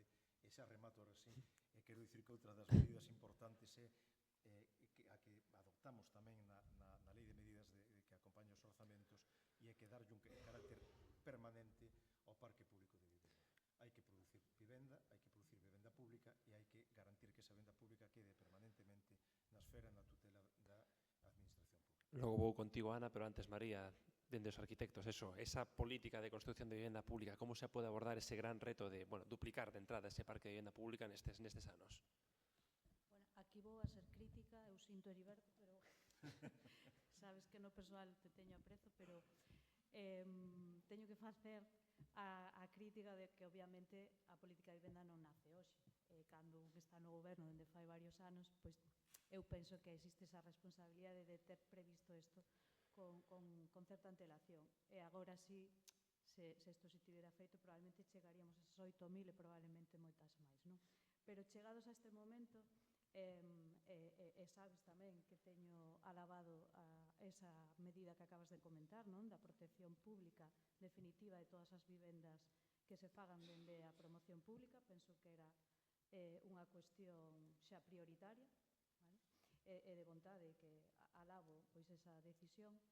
Pero, en todo caso, efectivamente, agora temos un problema que ven sobrevido, acabas de comentar, da falta de man de obra, que vai a dificultar moito. Tamén a suba dos propios materiais, non? A propia da dificultade a hora de financiar vivenda, que realmente vai a ser máis custosa. Falabades do aumento do orzamento. Obviamente tiña que aumentarse, porque senón sería incluso menor que o ano anterior, co cual, pois eu penso que hai que facer ese esforzo económico dende a administración sí ou sí. Concordo plenamente en que esa relación ten que ser con todas as administracións, que todas se teñen que implicar, pero é verdade que as competencias son de quen son. E voto en falla, sin embargo, que a mí me parece que unha das medidas que dentro do Colexio de Arquitectos tamén nos parece que é unha vía que se ten que abrir, e ademais xa non é urxente, é emerxente, hoxe falamos de emerxencia, non? Que é traballar nos novos modelos habitacionais, porque ademais Galicia, penso que desos territorios que ademais no ano 2050 está previsto que sea a rexión máis envellecida do mundo, que non é cousa pequena, do mundo, e penso que temos unha singularidade que hai que empezar a traballar dende xa, e ter en conta que os modelos familiares, os modelos de convivencia van a mudar, e xa o estamos vendo. Son moitas as persoas maiores que xa viven en soidade, e polo tanto temos que empezar a traballar nesa vivenda que vai a vir dentro de moi pouquiño, porque aquí faz pum e xa estás. O sea, eso vivimos todos os que xa rozamos os 50, xa temos esa sensación.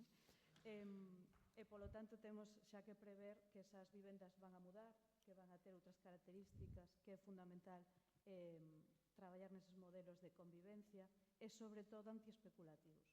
Sobre todo antiespeculativos, porque antes dixo Ana, o mercado, e a min esa palabra que xa me chirría. Isto non deberá ser un mercado de vivenda, isto deberá ser un dereito garantido de oferta de vivenda, de oferta.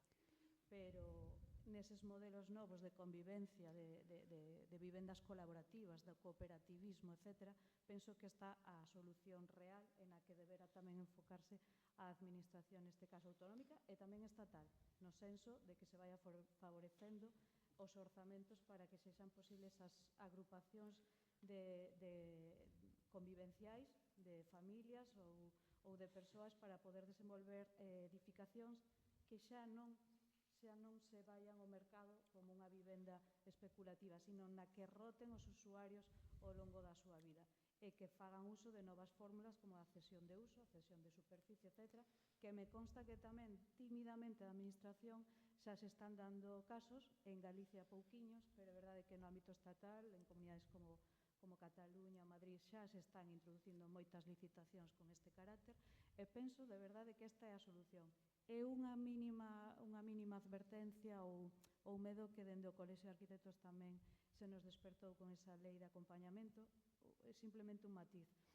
Na lei de acompañamento se fai unha modificación pequeniña que ten que ver coa implementación dos edificios plurifamiliares, das vivendas públicas que se poidan desenvolver máis alá da supervisión dos concellos, que decir, que vai haber unha especie que eu entendo que é por unha axilización, pero a nós nos entra un pouco a dúbida e a alerta de como se pode chegar a facer, porque cando implementamos nova vivenda temos que ter en conta que conleva unha serie de servicios. E pensamos que precisamente en aras desa boa relación coa administración local e coa boa planificación, porque non sempre falamos desa planificación necesaria, pois ao mellor habería que matizar eso para que non se dean desarrollos de vivenda social ou de vivenda pública sen que se conte co resto das condicións que ten que ter ese concello de boas comunicacións, de boas infraestructuras e de un desenvolvemento un pouco máis meditado, non? Por lo tanto, que a emerxencia tampouco provoque problemas futuros de desenvolvemento nas cidades. Agora volvemos con Heriberto, que está tomando moi na nota, pero antes, Ana, tamén por completar un pouco o punto de vista con esa diferencia, non, que vos propoñedes que se triplique o parque de vivenda pública, e a parte da vivenda pública hai outros dous melóns que tamén queremos ir abrindo para ir avanzando no debate. A regulación das vivendas de uso turístico, que supoñen un problema a hora de acceder á vivenda porque encarece o que hai e reduce a oferta. E, sobre todo, ese grandísimo volume que destacades no informe que hai de vivenda baleira, que non sei se a gran sangría ou gran problema, ou polo menos a forma máis rápida de incrementar a oferta que hai, non? Bueno, creo que algo do que falábamos antes era esa sensación a veces de non ter un calado de todo, de que é unha situación de emerxencia, non, de que necesitamos respostas no curto prazo. Somos conscientes que a problemática de vivenda non se vai a resolver desde unha única medida e que obviamente temos que poñer en riba da mesa diferentes alternativas. Pero sí que, o tema das vivendas turísticas ven a incrementar, non, un parque de vivenda que cada vez xa é mínimo, é dicir, ahora mesmo non hai oferta de vivenda en alugueiro prácticamente nas principais cidades. Que fai isto? Pois obviamente que as poucas que existen saian ao mercado de alugueiro, sinto que non che gusta a palabra, pero isto está nesta línea de mercado, pois a un precio que xa non está ao acceso prácticamente de ningunha persoa e que ao final, que nos vai sufrir máis? A poboación moito máis vulnerable, non? Que pasa? Que temos en Galicia un parque de vivenda baleiro brutal, que se pon e somos quen de facelo, de dinamizalo e facer que se empece a alugar, obviamente isto vai a ter un impacto directamente nese mercado de vivenda, porque a máis vivenda, entonces hai máis oferta e, polo tanto, posiblemente o precio da vivenda vai a baixar. Por que non sai esa vivenda en aluguer? Bueno, coido que aquí se falou bastante deso, os medos, non? Moitas veces son propietarios que incluso pequenos propietarios de vivenda que no seu día migraron, que fixeron como un xeito de inversión, que agora mesmo teñen medo, pero tampouco teñen unha necesidade e prefiren deixala aí porque non teñen unha gran seguridade.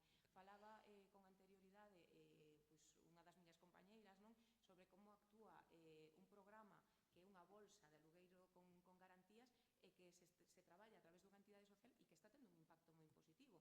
É dicir, agora mesmo Provivenda está generando, por exemplo, decían, prácticamente nun ano está movendo unhas 100 vivendas. É verdade que é un dato mellor que digamos 100 vivendas, non? Tampouco ten un maior calado, pero é unha entidade social que está tendo un impacto en 100 propietarios de vivenda e que está poñendo 100 vivendas a disposición de familias e persoas en situación de vulnerabilidade, rompendo totalmente o estigma, o prexuízo e todas as ideas preconcebidas. Non esquezamos que hai moitas persoas a día de hoxe que non acceden á vivenda non só por un factor económico, porque incluso poden ter os medios económicos, pero existe un forte estigma sobre elas e fan que se queden fora. É verdade que os rapaces e rapazas temos que traballar en medidas para eles para que podan emanciparse, pero non podemos deixar de ver persoas en situación de sinfogarismo, persoas que están vivindo en chabolas, en infravivendas, que ao fin e ao cabo é verdade que son, digamos, o estamento da poboación que o sofre moito máis no día a día. Isto non quero dicir que teñamos que entrar na comparativa de en quen temos que priorizar. Por iso digo que o problema de vivenda se ten que abordar desde o maior abano de posibilidades para desde aí poder ir Heriberto, aparte de dar seguridade ás persoas que teñen vivendas que non as queren poñer no mercado polas razóns que sexan, non sei se tamén se poden contemplar incentivos fiscais para as que as poñan, algún tipo de estímulo para que mobilizar ese parque. Sí, vamos a ver, hai otorgamento de seguridade para que as persoas poñan as vivendas no mercado. A Xunta de Galicia leva moitos anos tendo un programa que otorga ao propietario un triple seguro, o seguro de impago de renda, o seguro de asistencia xurídica e de reparación da vivenda cando remata o contrato en caso de que a vivenda quede en mal estado. E sí que é certo que un programa que funcionou con carácter xeral, con bastante ben nos últimos anos, pois ten unha dificultade tremenda. É dicir, eu creo que, pero quizás non é o tema do debate en este momento, eu creo que hai moitas máis variables que influen máis que o temor á ocupación e outra serie de cuestións. É dicir, o mercado de alugueiro se move por seguridade xurídica, e máis en un mercado de alugueiro como o galego, donde o 95% dos propietarios, 97% dos propietarios das vivendas son pequenos propietarios. Son propietarios prácticamente únicos e o 56% deste 93% son persoas xubiladas. Por lo tanto, complementan en moitos casos a súa pensión coa cuestión que percibe o seu arrendamento. Aquí non hai grandes profesionales do mercado do alojamento, como pode pasar nas grandes cidades, onde efectivamente con certas medidas ou incentivos incluso fiscais pode cambiar o xogo das vivendas que aforan ao mercado. Aquí o mercado é un mercado moito máis tradicional e o que busca é fundamentalmente seguridade xurídica no arrendamento. Se non se lle otorga seguridade xurídica no arrendamento, podemos enredarnos en 20.000 medidas, pero esa é a realidade definitiva. En todo caso, sí que nos, en esta lei de medidas que se inclúe, tamén se inclúe unha medida fiscal que vai nesa línea de facilitar fundamentalmente para que se podan destinar promocións incluso enteiras para a vivenda en alugueiro. En todo caso, sí que é certo que referido ao que decía María, de buscar novas modalidades de tipoloxías edificatorias para dar coberturas ás novas modalidades de familia ou de forma de ocupación destas vivendas. Eu creo que sí que é certo que vimos traballando. Creo que a Consellería de Política Social fai 2 anos regulou incluso diferentes modalidades de vivendas colaborativas para maiores e demais, e nos vimos de regular tamén unha forma de ocupación que son estes aloxamentos compartidos, que non teñen por que chegar aos 40 metros que require a normativa de habitabilidade para que seña considerada unha vivenda, que pode ser edificados en uso dotacional, e, como xa temos comentado no observatorio, estamos a traballar na modificación das normas de habitabilidade para poder, pois, regular e darlle a condición de vivenda, por lo tanto, que poda ser edificada en suelos de uso residencial, edificacións que non teñan por que chegar a esa superficie de 40 metros cuadrados e que poden ter esos espacios compartidos. En lo que se refire a forma de licitación de adxudicación en modalidades diferentes a venda das parcelas, que pode ser en dereito de superficie, a Comunidade Autónoma de Galicia sacou o primeiro concurso no ano 17. Temos adxudicadas varias parcelas en dereito de superficie e, efectivamente, non se pode comparar o mercado, perdón, outra vez pola palabra do mercado de vivenda, pero non se pode comparar o mercado con Madrid ou Barcelona, onde absorbe calquer modalidade deste tipo de actuación. Aquí quero recordar que temos adxudicado en torno a 300 vivendas con esta modalidade a cooperativas en dereito de superficie, que revertirá posteriormente na administración, pero lóxicamente ten un encaixe que ten dentro do mercado e de rentabilidade que pode ter ese tipo de actuación. No referido a vivendas baleiras, sí que é certo que Galicia é estadísticamente a comunidade autónoma que ten máis vivenda baleira, tiña un 18%, ora o informe, o censo provisional do ano 21, provisional, curiosamente incrementa 500.000 vivendas baleiras. Eu creo que é necesario, recoñecendo que hai moita vivenda baleira en Galicia, é necesario detallar un pouco cal é a metodoloxía que utiliza este censo. E a metodoloxía que utiliza este censo eu creo que é absolutamente equivocada, no sentido de que está considerando que unha vivenda é baleira aquela que non ten un contrato de suministro de altas de suministro de auga ou electricidade cidade, co cual está considerando vivenda baleira vivenda que poda estar en ruínas. Ou aquelas que teñen uns consumos medios anuais por debaixo da media da zona onde se atopa, o cual pode ser, en moitos casos, segunda vivenda. Non ten sentido que do censo do ano 2011 ao censo do ano 2021 se incrementasen en Galicia 200.000 vivendas galegas. Recoñecendo que hai moita vivenda galega en Galicia, hai que ver onde está ubicada esa vivenda baleira, se coincide o fluxo de demanda coa ubicación das vivendas baleiras, pero hai que analizar tamén con un sentido un pouco analítico cal é a realidade, que ademais foi rebatida por moitos outros sectores, no sentido de se efectivamente esa metodoloxía é a correcta para detallar se esas son as vivendas baleiras. Consecuencia de vivendas baleiras, vivendas de uso turístico, falta de vivenda pública de momento e o encarecemento do mercado alugueiro. Aquí entran en xogo as axudas. Arturo, como facer que todas as axudas que hai na Xunta, o Risga, esperando pola cesión do ingreso mínimo vital, ese complemento de axudas do alugueiro que reclama a EAPN, como facer que todo iso sexa compatible, que non se choquen entre sí e, sobre todo, que sexan áxiles e den resposta rápido a xente? Creo que falábamos o que falaba pola mañán, é dicir, creo que o máis importante, dicir, para a cuestión da vivenda que estamos falando hoxe, pero creo que o máis importante de cara a conseguir esa integración social e laboral das persoas é que as persoas teñan un proxecto de vida, é dicir, teñan uns ingresos para poder vivir, uns ingresos que lle den unha autonomía, e para iso existen recursos. Existe por unha parte o ingreso mínimo vital, existe por outra parte a Risga, existe por outra parte tamén as axudas de inclusión social que ten a Xunta de Galicia, a través das cales tamén se poden tamén obter tamén axudas para vivenda. Esas axudas de inclusión social tamén incluyen tamén axudas para rehabilitación, para acondicionamento tamén e para a accesibilidade das vivendas, pero o que temos que facer é unificar. Creo que falábamos antes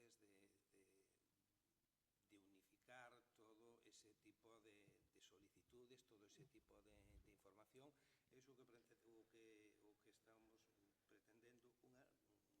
que estamos ahora levando a cabo na modificación da Lei de Inclusión Social de Galicia, e ca transferencia do ingreso mínimo vital. Galicia aposta por unha xanela única, é dicir, por un único punto de entrada de todo tipo de solicitudes ou de todo tipo de información, e que despois se podan canalizar. É dicir, non ten sentido con ingreso mínimo vital se tramite a través da Seguridade Social, e que a Risga se poda tramitar a través dos concellos, a través das propias oficinas da Xunta de Galicia. Apostamos por esa xanela única, por esa unificación, ¿no? Donde o usuario, a persona, poda dirixirse, que poda ter ali, se poda ali tramitar todo este tipo de axudas. Eso facilita, é dicir, por unha parte facilita moito, dá máis información, por suposto, despois reduce moitísimo tamén a burocracia, ¿no? Dito tamén dunha forma así un pouco especial, tampouco mareamos a xente hasta algún lado para outro. Creo que tenemos que unificar, temos que traballar, estamos traballando por esa xanela única de entrada, de unificación e de tramitación, e depois, por suposto, tamén ver que todas aquelas axudas, ao mellor, habrá que darlle tamén unha volta, non? Para que determinados complementos, que ao mellor solapan outro tipo de axudas, incrementalos, non? É dicir, en definitiva, simplificar as axudas. Se unha renta mínima ten un complemento á vivenda, ao mellor que xa é compatible, non? Con outro tipo de axudas tamén á vivenda, ao mellor facer que haya unha única axuda á vivenda e non ao mellor varias, non? Iso é no que estamos traballando, unificar, en maior acceso de entrada, maior acceso de información, e iso vámoslo a ter unha vez que teñamos a transferencia do ingreso mínimo vital, que é o que estamos traballando ahora co goberno central. A mesa en positivo, pero Heriberto, unha cuestión polémica. Son as zonas tensionadas que queren algunhas cidades, van dando pasos máis ou menos oficiais, a Xunta tivo algunha dúbida máis sobre se quería, non quería, bueno, é unha solución para poñerle coto ao prezo do mercado, valga a palabra, do alugueiro. Bueno, a Xunta non tuvo dúbida nunca de se quería ou non quería, sempre dixo que non quería, non? A cuestión é que seguimos mantendo que consideramos que non é unha medida efectiva para solucionar o problema de que podan salir vivendas ao alugueiro, non? Entendemos que é unha medida que non é efectiva e porque ademais as experiencias así o demostran, non? Non máis que recoller os últimos informes, pero vamos, o informe do Fondo Monetario, o informe do Banco de España, en donde acreditan cal é o resultado desta declaración de zona tensionada. O resultado é que, efectivamente, se produce unha reducción mínima no período inmediato, pero que a medio e largo plazo o que se produce é unha reducción sustancial das vivendas do mercado. Por lo tanto, a Xunta de Galicia considera que iso non é unha medida efectiva. En todo caso, está incluída na Lei polo Dereito a Vivenda a nivel estatal, e o que fixo a Xunta de Galicia é recoller esa regulación e facer articular un procedimento que foi xa incluído na Lei como unha modificación de vivenda o ano pasado, é dicir, que xa leva un ano de aplicación, en donde se recolle o procedimento que está recollido na propia lei estatal. E ata o día de hoxe, máis alá das declaracións públicas que puderon realizar algún concello, ata ahora non temos ninguna solicitud de ningún concello para a declaración de zona tensionada. Se algún concello solicita esa declaración, lógicamente cumplindo os requisitos que establece a lei estatal, pois lógicamente a Xunta de Galicia sempre dixo que declarará ese ámbito como zona tensionada, a pesar de que considera que non é unha medida eficaz. Entramos nos últimos 10 minutos antes do peche. Quería ir con varios asuntos máis dos que se falou esta mañá, de retos. O senfogarismo, un dos retos que propón, que quere a APN, eliminalo en 2030. É viable, Arturo? Vamos a ver, eu creo que é algo no que a Xunta de Galicia leva xa anos traballando. No ano 19 aprobamos o primeiro plan de atención ás persoas sin fogar. Creo que foi algo pioneiro, algo novedoso, porque fomos a primeira comunidade autónoma que tuvemos un plan con medidas concretas, medidas que se están desarrollando, non? Este ano, o ano que ven, o ano 25, pois toca primeiro facer un análisis, non, de como foron a implantación destas medidas, en que cuestións hai que traballar, en que cuestións hai que mellorar e que hai que reforzar. En ese ano 25 vamos a reforzar, vamos a renovar ese plan de atención ás persoas sin fogar. Cada día estamos desde a Consellería de Política Social invertindo máis recursos de cara á atención ás persoas sin fogar, porque entendemos que son uns dos grupos de población, dos colectivos máis vulnerables e que necesitan moita máis atención. É dicir, estamos incrementando o número de plazas concertadas en centros de acollida, en centros de inclusión, para que lle puedan dar esa primeira atención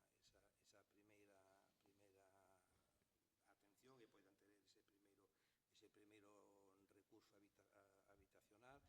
E despois, en todas as convocatorias que temos dirixidas tanto aos concellos como ás entidades de iniciativa social, estamos incluindo líneas específicas dirixidas ás persoas sin fogar. É dicir, medidas concretas de apoio, non, a súa inclusión residencial, e tamén medidas concretas para abordar a súa inclusión social, a súa inclusión laboral, e medidas de atención urxente, non? Estamos a traballar non só no mantenimento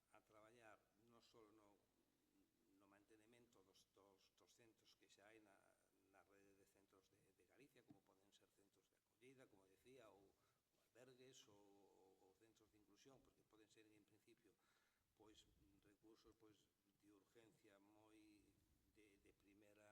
urgencia moi de primeira intervención, pero esa non é a solución. apostamos polo modelo Housing First, é dicir, mantendo xa o que temos, os centros que temos, e tratar de mellorarlos, non? Pero nos apostamos desde a Xunta de Galicia polo modelo Housing First, o modelo Housing Left, que é pois, o modelo pois, que se está a levar a cabo, e conocemos ben desde Provivenda, que son os das entidades, non? Que están a traballar nese sentido, estamos a financiar, non? Ese tipo de modelos donde se aborde a persona pues, de forma integral, donde se lle dé unha vivenda, é dicir, primeiro a vivenda e despois a raíz de ter unha vivenda pues, traballar ca persoa en todo aquilo pues, que poda pues, mellorar ese proxecto vital, non dela, sino tamén nos casos que sea necesario que o teñan pues, na súa unidade de convivencia. Imos reducindo o sinfogarismo? Sí. No ano 30 chegaremos a esas datos que ti dicías. Creo que é algo polo que temos que traballar todos, desde as distintas administracións. O tema da vivenda é fundamental. Temos que traballar pues, conjuntamente, como decía, pues, cos concellos, ca administración autonómica e ca administración central, pero sin lugar a dúda, eu creo non é unha necesidade reducilo, creo que é unha obriga, e que iso que é un reto no que temos que traballar para chegar a esos datos que ti decías. Recursos temos, planificación temos, é un reto que hai que intentar conseguirlo. María, por condensar varias nunha cuestión única, falábamos esta mañá de infravivenda, de vivendas que están mal adaptadas ou que non están adaptadas, vivendas que non están ben ailladas e que contribúen a agravar ese problema da pobreza enerxética. Entendo que hai moito traballo que facer tamén en materia de rehabilitación, non? Sobre o que xa está construído, pois traballar moito na rehabilitación das vivendas. Sí, sen dúbida. Bueno, dende o Colexio Oficial de Arquitectos de Galicia, efectivamente, tamén temos unha oficina de rehabilitación, de información á ciudadanía sobre todas estas cuestións. É fundamental porque, ademais, nós tamén somos partidarios, penso, como colectivo de abogar máis por rehabilitar e non tanto por construir nova vivenda, non? Nos pensamos que realmente as cidades galegas, salvo en casos moi concretos, pois teñen as dimensións e a capacidade, e sobre todo porque hoxe estamos falando de vivenda baleira, polo tanto, temos vivenda disponible, e teríamos que fomentar máis esa rehabilitación. O grao de habitabilidade das vivendas, se fósemos estrictos, nos preguntásemos se as vivendas de hoxe en día cumplen con todos os requisitos dunha vivenda nova, que exixes ao Código Técnico de Edificación, pois poderíamos casi concluir que o 80% non as cumplen. E, polo tanto, hai moito traballo e moita mellora en materia de rehabilitación e de habitabilidade e de funcionalidade e de accesibilidade que aínda temos que desenvolver. Aí volvo ao meu libro son as oficinas de vivenda, porque realmente dende aí se pode articular non só esas medidas de facilitar o camiño cara a un bo acceso a unha vivenda para moitas familias, senón tamén a trazabilidade das persoas propietarias que teñen esas vivendas que non están adaptadas neste momento para seren habitadas, pero que poderían facer uso desas axudas. En ese sentido, eu tamén quería hoxe deixar simplemente unha píldora que ten para mí moito interese, que tampouco está así no debate, que son as ferramentas que teñen as administracións locais, pero tamén a autonomía, que en algún caso en España pois xa algunha autonomía tamén colleu este testigo, das axendas urbanas. As axendas urbanas que poderían ser autonómicas ou municipais, pero que penso que son unhas follas de ruta moi interesantes, porque hoxe estamos a falar de moitas medidas, de moitos programas, pero dunha casuística que a máis non é exclusiva galega. É unha casuística que está en toda España. Penso que territorio e comunidade na que vayamos nos van a falar das mesmas problemáticas, da falta de vivenda, habendo vivenda, pero tamén de falta de rehabilitación, etc. E penso que as axendas urbanas o que nos van a permitir é que un concello, por exemplo, como falou antes pois Curtis ou Ames, detecten cada un deles as súas problemáticas. Esas problemáticas van a demandar, eses alcaldes ou alcaldesas van a dicir, que aquí eu preciso realmente tirar de 2 programas, o resto non me importan, pero eu neste documento te digo que a mí me fai falta e, sobre todo, vou a planificar como quero que sexa o meu concello dentro de 20 anos. E aí incluso enlazo con esa idea que deberíamos ter, penso, no territorio galego, de que aspiramos a ser. Cada territorio vai a ter as súas particularidades. Un Sanxenxo, por exemplo, penso que todos nos damos conta de unha problemática que pode ter do turismo, tal, problemática ou virtude, depende como se vexa.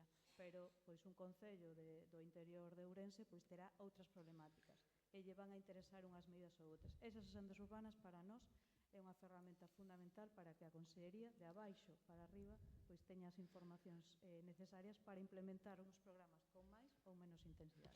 Eu seguiría preguntando, pero bueno, os tempos nos que son, na radio os tempos son sagrados. Non sei se alguén quere preguntar do público, que vin que antes levantaba alguén a man tamén, sei que había tempo para pregunta. Non sei se temos micro, pregunta a pelo, porque sei que levantou a man antes.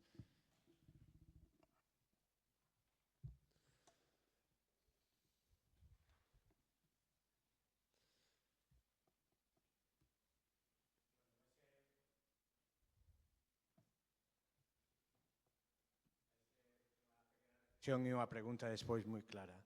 Eu creo que, estando claras de quen son as competencias de vivenda, agradecendo ese compromiso da Xunta de que vai facer 8 ou 12.000 vivendas, pero que terán que ser a medio prazo, non a corto, eu creo que esa política é imprescindible e necesaria. A corto prazo temos que poñer a mirada sobre a vivenda baleira. Eu, antes falábase da importancia dos nomes, fui un concelleiro de dereito a vivenda en Santiago e, simultaneamente que a Xunta, pusemos en marcha 2 programas que casi no tempo, que era de mobilización de vivenda baleira, no que eu creo que os 2 fallaron ou non tuveron éxito precisamente por algo que contaba antes Pilar desde Provivenda, por esa necesidade de acompañamento social, de búsqueda activa, de acercar a administración, as políticas públicas ao cidadán. Ese medo a poñer en aluguer, bueno, nós teníamos un programa que daba axudas para arreglar as vivendas, para poderlas poñer no mercado, con seguros, con seguro de impago, incluso con capacidade para arreglar as vivendas. Bueno, pois creo que tanto o programa do Concello como do da Xunta fallaron, quedáronse moi ben nun enunciado. Eu, en concreto, no Concello de Santiago se plantexaba naquel momento colaborar con Provivenda para poder acercarse, poder facer esa búsqueda activa, poder facer ese acompañamento.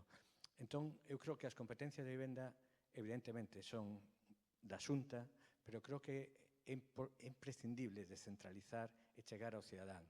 Creo que en concellos pequenos, como o exemplo que explicaba Javier perfectamente, ou podía explicar Blas de Ames, bueno, pois que é moi fácil poder chegar, pero a veces en cidades grandes é imprescindible que, bueno, esa oficina de vivenda que puido tamén haber en Silleda non chega, é necesario algo máis. Provivenda, bueno, pois está facendo ese traballo en algúns concellos, pero eu creo que o exemplo é moi claro, desde a xerarquización das competencias da Xunta, que sempre ten programas aceitados, e eu creo que falaba antes María de Heriberto. Está claro que a Xunta ten programas como o proxecto Resurbe, de rehabilitación de vivenda para poñer en aluguer, que son programas perfectos, pero que lles falta precisamente o chegar á ciudadanía. Creo que o que nos está fallando é esa cadea de descentralización, de decir as competencias son da Xunta, pero quen pode xestionar realmente o dereito a unha vivenda digna, accesible, ao final son os concellos e chegando especificamente non só desde unha oficina de vivenda, sino tendo en conta tamén os servicios sociais para poder chegar a toda a xente que falaba antes María Pierres de cando un entra na sanidade, na educación, sabe cales son os seus dereitos e, por desgraza, cando se trata de buscar vivenda, non ten claro ese percorrido. Por lo tanto, eu creo que é necesaria esa descentralización. E a partir deso, gustaría facer unha petición moi clara. Falou antes Blas de por que non as rectorais, creo que é imprescindible, poder, igual que se están poñendo as escolas públicas, as rectorais, e falaba Paula Fernández, diputada no Congreso, de tender a mano, que estaba aí para escoitar. Bueno, pois eu fago unha petición clara e rotunda. As vivendas da Sareb xa foron rescatadas por toda a sociedade. Por que non se poñen a disposición da veciñanza? Hai unha petición clara. Eu, como concelleiro en Santiago, sufrín ese non da Sareb a poñer esas vivendas a disposición da ciudadanía, da veciñanza.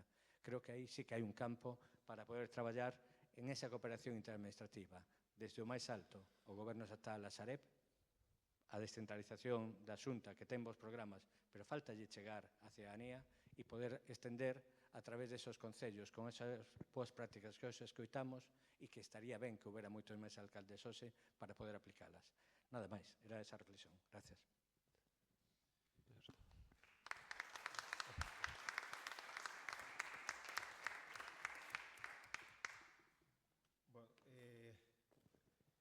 Hola, Jorge. Pues efectivamente sí que coincido contigo en que en aquel momento sacamos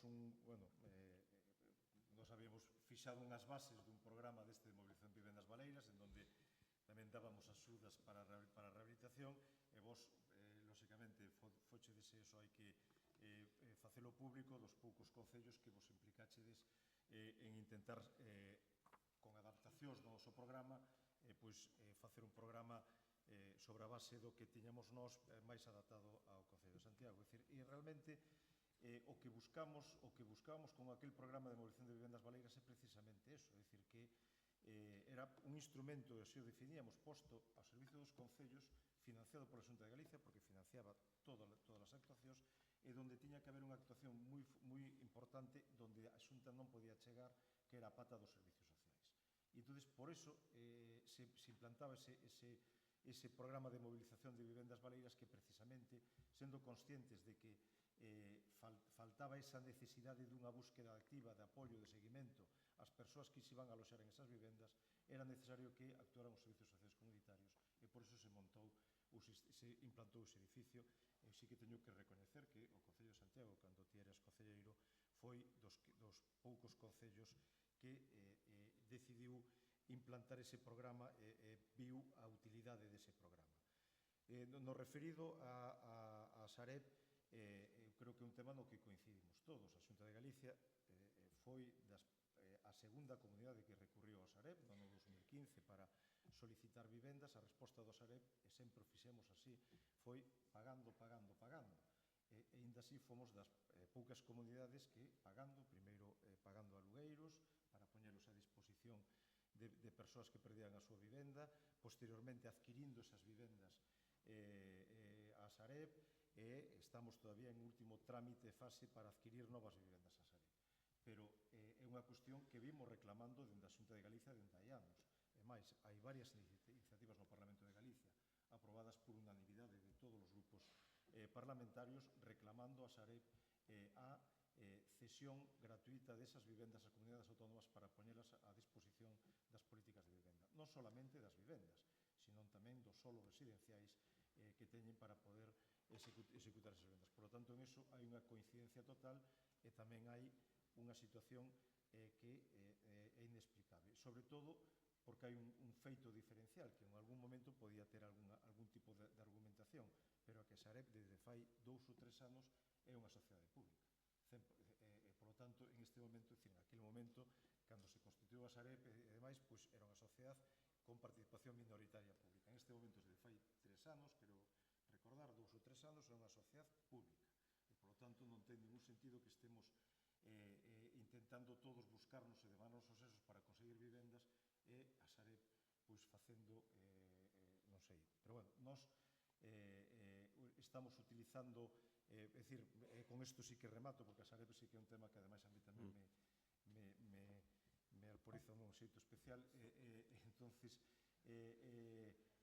curiosamente, ademais, no último plan de vivenda, o Estado puxo a disposición unhos fondos específicos, exclusivos, para adquirir vivendas a Sareb. É dicir, é o círculo perfecto, non? É dicir, o Estado transfire fondos ás comunidades autónomas para que as comunidades autónomas compren vivendas a unha sociedade pública. Iso é un circuito que efectivamente ten pouco... Pero, bueno, que conste que, xa digo, creo que vamos coa terceira iniciativa no Parlamento de Galicia aprobada por unanimidade de todos os grupos e sin ter resposta hasta este momento por parte da SER. É o que reclamamos permanentemente en todas as conferencias sectoriales Ministerio, por suposto. Bueno, pois gracias, Jorge, pola achega. Non sei se hai alguna reflexión máis do público. Hai unha man levantada a fondo, sí.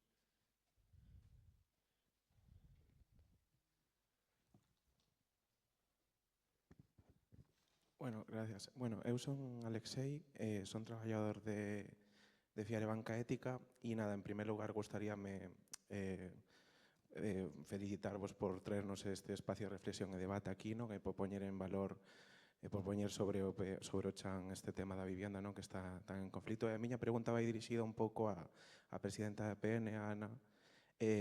Quería preguntarvos, Ana, que credes cal é o papel das finanzas éticas e dunha entidade como Fiare Banca Ética para remar a favor de conseguir este reto pendente, non? Sobre o acceso á vivenda digna, xitada e accesible que planteaxades hoxe. Gracias.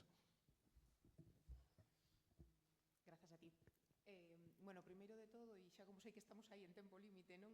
Vou intentar dar resposta, pero tamén un pouco así de peche. Eu creo que algo co que temos que sair hoxe daqui, deste espacio, é con que non temos que estar en ningún momento plantexándonos que estamos confrontados ou que estamos en puntos diferentes, todo o contrario. Creo que aquí estamos todos os axentes ou parte dos axentes que podemos ter competencia, que podemos, de un xeito colaborativo, traballar en que nas próximas xornadas estemos falando xa de medidas de solución que foron efectivas, non? Incorporar a banca ética como tal é outro axente que pode ter un impacto moi en positivo, sobre todo pois, con grupos de poboación moito máis vulnerables.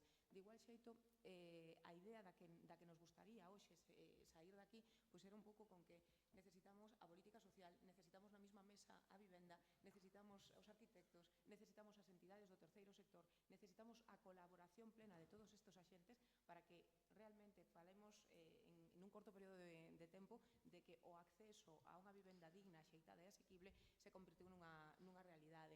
Entonces, eu creo que non é momento de decir quen sí, quen non, sino que é momento de sentarnos, como fixemos hoxe nun espacio compartido, de intentar revisar o que estamos facendo cada un de nós. Quero trasladar tamén, Heriberto, que en ningún momento vou a ser eu quen critique que se saque unha axuda que sí que está dando resposta efectiva, pero que posiblemente neste momento halle que dar unha volta e seguir avanzando nela. Pero sí que creo que é momento de un esforzo colaborativo, de un traballo desde a especialización que temos cada un e cada unha de nós.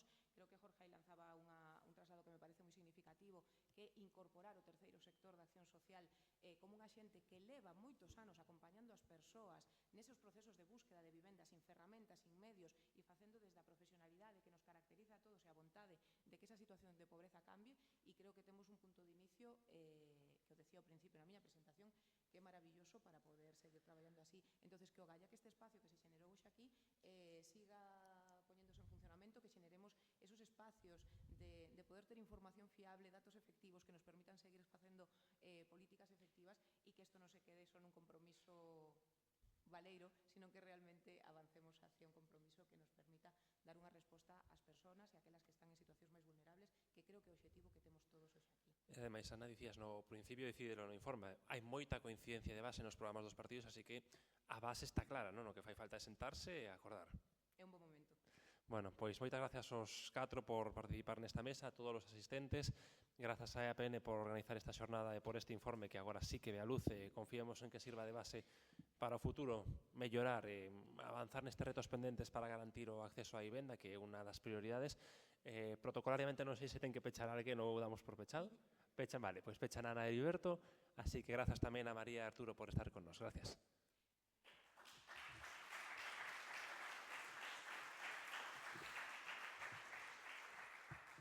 Bueno, moi brevemente, porque sei que xa estamos aí en límite de tempo, antes de dar paso ao secretario xeral de Vivenda e Urbanismo para que clausure esta sesión de hoxe, quería trasladar un agradecemento ao director xeral de Cohesión e Fondos Europeos, Ángel Tarrío, que estivo toda a xornada connosco aquí acompañándonos, poñémolo en valor, así que moitas grazas. E quero facer unha mención especial a algo que nos toca dentro da casa, non? E que me permitades que me vaya un pouco unha parte máis humana. Hoxe presentamos o 8º informe, pero hai outros 7 anteriores que non viron a luz. E neso, Sara, tes moito que ver. Hoxe non é xa a data específica, pero, temos unha compañeira que creo que todos os que estamos e conformamos EAPN, cando pensamos en EAPN, pois é unha das caras que identificamos. Sara decide seguir un proceso profesional no cal vai a valorar outros ámbitos e que creo que vai a ter moito éxito. Non creo, non teño ningún tipo de dúbida, pero sí que queremos poñer en valor que estos anteriores 7 informes que o mellor non viron luz son igual de importantes e aí estivo o teu traballo. Así que vos pido un aplauso e grazas, Sara.